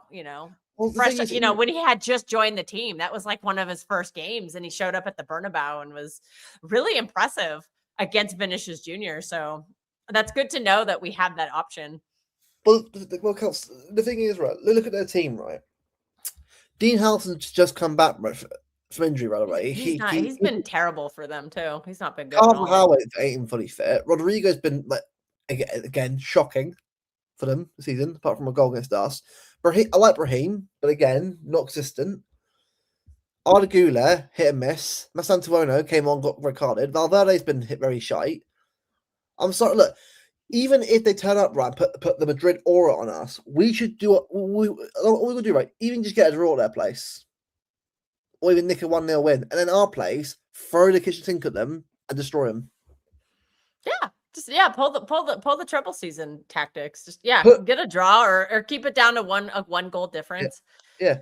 That's acceptable to me as well. You just can't be going down 2 or 3 goals. That's too much pressure. At Bernabeu, do a Leeds. 1 goal, that's it. Sit back, chill. Nico G. Rodri, TCM sit, kick the shit out of them. And Bernardo Silva, if you just play, try and get VG yellow carded. Try and get, because I think there's a bunch of them, who are could be suspended for leg 2. I guarantee you none of them will get yellow cards, though. I think Bellingham is one of them. I guarantee you they won't. Well, no, Kels, Bellingham's like not going to make the games. Won't play. Oh, he's not? Is he injured? Yep. I didn't know that. Okay, my bad. But then again, I would rather play the full team. I'm sorry. I for me, prefer to play the best teams to see how we do. Because I don't want to, but they don't have Mbappe, so you got lucky. Like, no, I want to play everyone when they're fit, so we can beat them. And like, imagine Haaland shutting Mbappe up on over 2 legs and just mugging him off, and then we get Bayern, beat Kane, mug Bayern off. It's what I want. I want. Yeah. When we beat Leipzig 7-0, when we beat Bayern 3-0, when we beat Madrid 4-0, we mugged off the European elite into Milan the final as well, and we won the whole thing. That Champions League was beautiful to win because we won it the way that you should win it, by beating all the best teams. Obviously, when Yeah. you win, it's great, no matter who you play. But you know what I mean? I like playing the best teams because it makes you push yourself more to get more out of your squad. And I think the fact that we've got a hard run in is good for us. You know, for us at home, cool. I'm saying it's not an easy game at all, but it's a game we should try and win. Newcastle away, Madrid away, perfect. 2 hard games away from home. It forced the squad to up levels again. Then West Ham away. These games, Kels, are good because it gives us that little motivation, a little kick before Arsenal. That's what we need. Whereas Arsenal have Leverkusen and Mansfield. Like, really? Like, it's easy draws, yes, but let's say that Leverkusen, by the way, have Schick, and Leverkusen aren't mugs themselves, by the way. They're not mugs at all. Yeah, Grimaldo is a very good player, and the devil incarnate himself, Bart Flecken. And Absolutely hate that guy. Ibrahim Maza, by the way, next Algerian wonder kid coming through right now. Oh, another one, and another, and another, and another. Yeah. Yeah, Algeria FC. This is kind of like, I think we're. What do you? Should we go full Avengers and say we're in the end game now? We're not quite. We're in the end game. It's only March, but it's crazy. It's crazy how quick it's gone too. Right, Kels. Right. If we get through these games, right, and let's say we beat Arsenal in the Carabao Cup and we are on for a quad in April, are you feeling good about the quad at that point? Because it sounds mad to say that even out loud. I get it, but you beat Arsenal and you get Carabao, you're on for the other 3. You know what I mean? I'm not saying it's going to happen, but you're in the chance. I never feel confident about the Champions League, so I would say probably not. But I try to lower my expectations on certain things just to not be disappointed. But you best believe I'm going to be going absolutely crazy if we win the quad. but for now, let's beat Forest on Wednesday. Agenda. All I'm going to say is, right, nobody's asked what regenda means, but okay. Well, Kels, like last year, right, your first year doing YouTube, right, you saw one of the worst things we've had in a while. This is your first year doing YouTube when we're actually in the running stuff. So no one to worry about. I'm just a mess because, like, I'm a very emotional sports fan. Like, yeah, there you are. I get down so low and then I get so high. I can't be calm, cool, and collective. I'm just like, this is just me though. This is who I am. This is how I've been my whole life. Like, I really take on my grandmother and I used to watch American football together. And I think she just I think it just rubbed off on me, like just being nervous during games and losing faith and giving up and that kind of stuff. Like that's just how I grew up. But, you give up and then you're right back in it. Like, it's just, so maybe I know I'm not everyone's cup of tea, but no, Kels, honestly, it is what it is. I'm not going to please everyone. To me, right, you're the kind of person that I love to watch games with because the thing is, you've had that passion and emotion that I think sport should have. Like, I'm not saying you can't be like level-headed. I think we all are at times, but in games where you want to sort of just be that excited about your team, that's what's better. Like when your team wins something, right? Even it's a Carabao or something like that, and you win a final, how that feeling is great because it doesn't matter how many you win. So there's that feeling of having another one to add to the cabinet, and I just think I can't wait to sort of just see, if we win this this Carabao Cup final against Arsenal, right? Imagine the feeling we'll have, right? Beating Arsenal in the Carabao Cup final, shutting up Igal or all these Arsenal fans. Right? This is gonna be. I'm nervous. I don't want to imagine it because I feel like I'm gonna jinx it if I do. I have to. Right. For now, Forest. Yeah, I'm so scared of jinxing it. That's just that I'm very superstitious. Like, I don't know if you'd pay attention, but like I haven't changed the city shirt in quite some time. Like, if we're winning in a shirt, I'm not changing it. Like, I'm just gonna keep wearing it. Yeah. So I'm very superstitious to get. You might also change your mind about watching sports with me if you saw me after the Super Bowl the Niners lost a couple years ago. You might never want to watch sports with me again. Yeah. I couldn't even finish the game. I was at a party and I had a meltdown, so I had to go outside to not ruin the party. And I was crying I just cried. I was just crying. I was like, I can't. Like I was so sad that we lost the game. Like I was crying like a little baby and losing my mind and just like freaking out. And I was also very drunk, so that didn't help. It was my cousin's boss too, but apparently he thought I was like, he's like, she added a lot of spice to the party or something. But I was like, don't check the security cameras in your yard. I'm just saying that. Don't check that. You can wash your top though, Kelks. No, that's part of the superstition. Is you literally can't do anything until once they lose. That's when you can or draw the game. I'm also nervous. I'm going to ruin some of these shirts by. It doesn't matter. Like, I'm just worried I'm going to ruin some of these shirts. We'll just put it that way. Well, Especially the older ones that I know I can't buy new ones of. So I look at some of these ones on discount. Maybe I'm starting to try to wear the black ones more because then I'm like, yeah, there won't be any pit stains on those ones. Even though I wear deodorant, it still doesn't. It's still, there's just certain things about body there's certain things you just can't stop. We'll just say that. Yeah. Right. Prediction for Wednesday. How are you feeling by Wednesday? We're gonna win the game. Yeah. I think we're winning on Wednesday. I'm feeling very confident about that. I'm going to 3-0. I know we're gonna be out. I know everyone's been at Elliot Anderson watch. There's a lot. Wow, Steve. This guy. You know what? We're banning you from our channel. You're never coming on True City Fan TV. I didn't do a ban. Cat lady spell. God's sake. As the cat is in my lap. You're making fun of an old sick cat, just so you know. So she has a little smell. Katniss is 14, so she's old, and she has kidney disease. So she's, Oh, bless her. We're just enjoying what time we have with her, but she's still a little up. She actually has her yearly check-in tomorrow, so I have to. We'll see what the vet says. I think she's doing pretty good. She's still a super sweet little girl. She's very lovey, very, very affectionate, very eats, that kind of stuff. She's not like hiding and grumbling and all that stuff. So that's probably a good sign. You got your own channel, Steve. You got 10K subs already. Use that one. Maybe he's like, I need to challenge myself. I'll start a new one and get 20K in half the time. Yeah, beat us again. Like, cheers, Steve. Thanks for mugging us off for everyone else. Anyway, right. I'm gonna go 3-0 Wednesday. What are you going for on Wednesday, girls? I said 3-1 on a show, but I could see a 3-0. I think we can keep a clean sheet, but I always just kind of. We always give up. 3-1 is always like the magic score. It feels like the past 12 months. 3-1 was always we seem to get that a lot, or it felt like we were getting it quite a bit. So I feel like it's a solid prediction to say 3-1. And what I'll say is right. I actually think for me that as long as we win the game Wednesday, that's all I care about.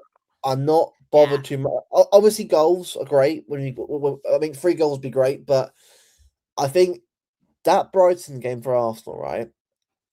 That's a game I'm more like, okay. Because the big games, they're right in. But in the games like Brighton away, Brentford away, Wolves away, they're not put the best in, are they? Or they underestimate the team they're playing against. I mean, Brighton as well have players like Mitoma, like Welbeck, like players like who can sort of get in there and get goals. I'm not saying that they'll do it, but we're Welbeck FC on Wednesday. Well, Kels, if they got 2 more points right and we win, it's level points with them. We're 11 points with them, and a game in hand, 3 points ahead of them. So if they drop points, Kels, before we play them at Etihad, they'll have to come to our place to win. Yeah. Which, by the way, is good for us because that means I can't park it. So yeah, and that would favor us because we give us some space. Ooh, we will. I think that's when you'll see what Manchester City looks like. Yeah, but we'll see. I'm not going to worry. I can't even think about that right now. No. We'll just have to. We'll have to wait and see. Yeah, I'm again.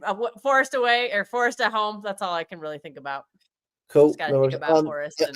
Right before we end, are you doing a preview tomorrow or today? What are you doing for True City? I don't have anything planned. Okay. I'm going to Alfie tomorrow. We're doing Whining Tuesdays. We'll probably do the prediction there. I don't know. I was thinking about maybe going live later today, but it's such a nice day out. I'm probably gonna spend it. Do you know what I do? Right, do a preview for Newcastle because that's obviously we'll do that with Steve.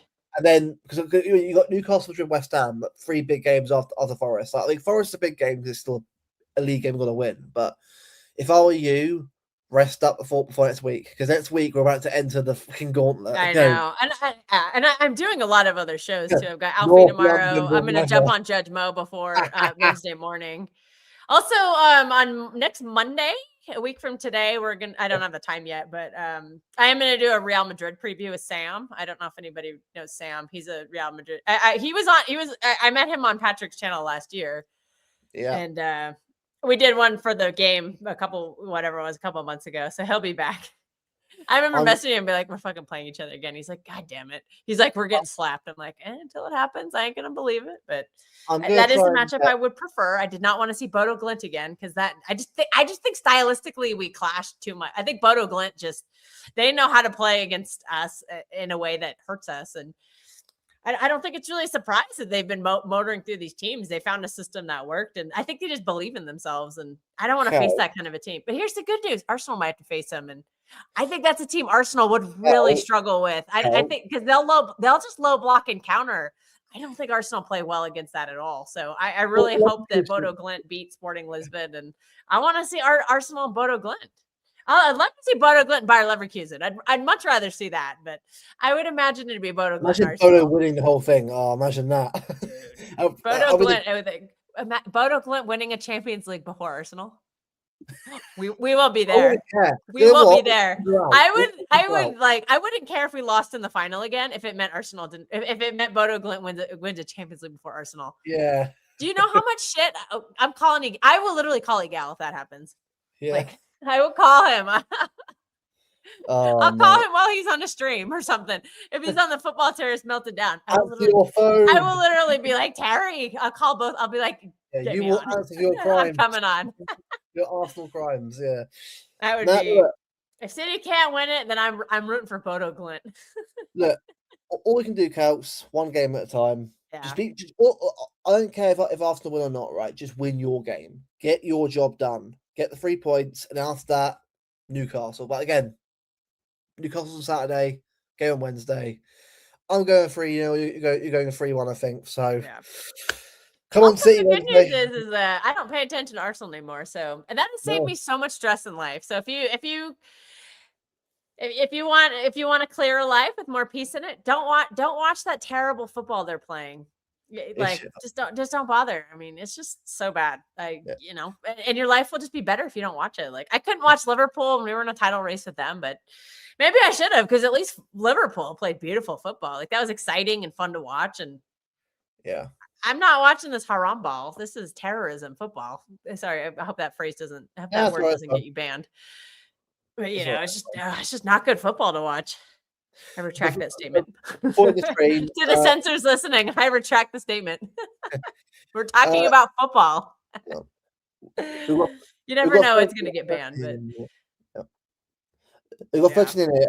We are 6 likes off 30. So if you can get us 30 likes for the end of the stream, much appreciated, people. And also subscribe if you're new as well. Well, Thursday, we're back. Thursday, we are actually back Thursday this time. I'm doing a show Thursday because Beva's back Thursday. So we are. Oh, that would be great. Well, look, I messaged him to make sure that is happening, but he is back soon, as put in the chat. Obviously, he has good. So But get the ITK Bevo. Yeah, he's back. See what he knows about the Rodri contract. Also, he's paid money to our own account. Isn't that illegal? Probably in some states. Yeah, probably. Tax haven FC, but it's fine. It's all good. Big up everyone in the chat. So leave a like, subscribe to whatever you do as well, and subscribe to Celts and Patrick channel, True City Fan TV. Great content, great guys over there. Yes, they say something you not agree with, but honestly, I'd rather a channel like that on here that everyone's saying the same things over and over again, continuously in only one way. I'd rather have the difference of opinion than the same opinion repeated over and over again. You want differences of opinion to debate, not call and abuse each other. Again, I'm all for having a debate and disagreeing with people, right? But don't be abusive. That's all I'm going to say.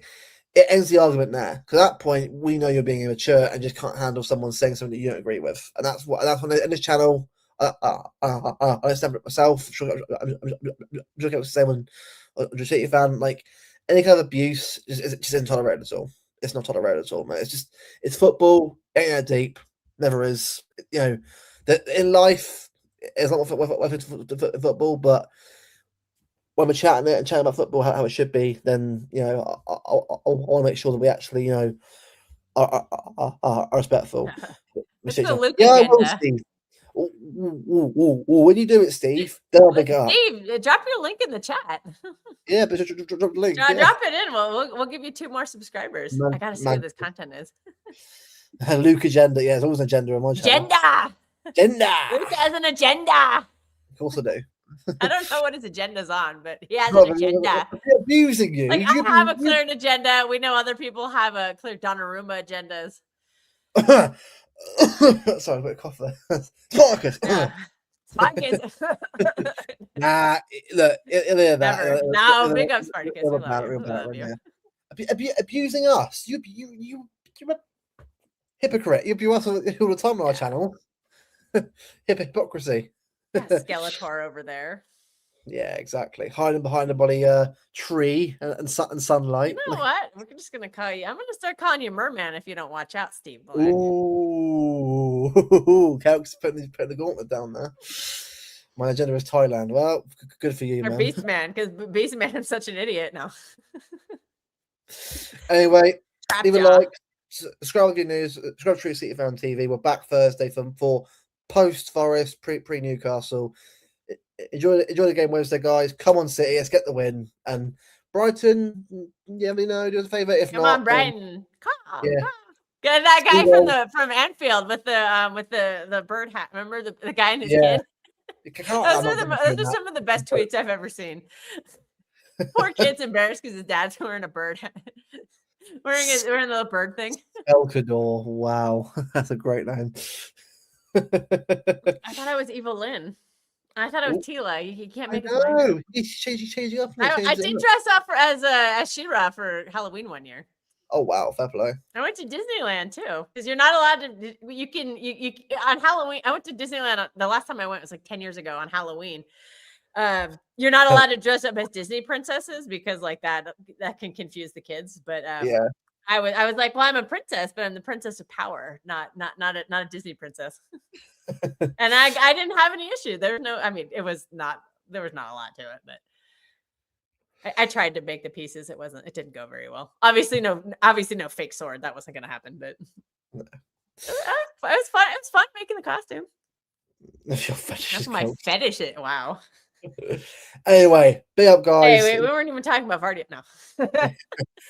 Have a good evening, guys. See you soon on the stream. Take care, all. Come on, City Wednesday. Come on.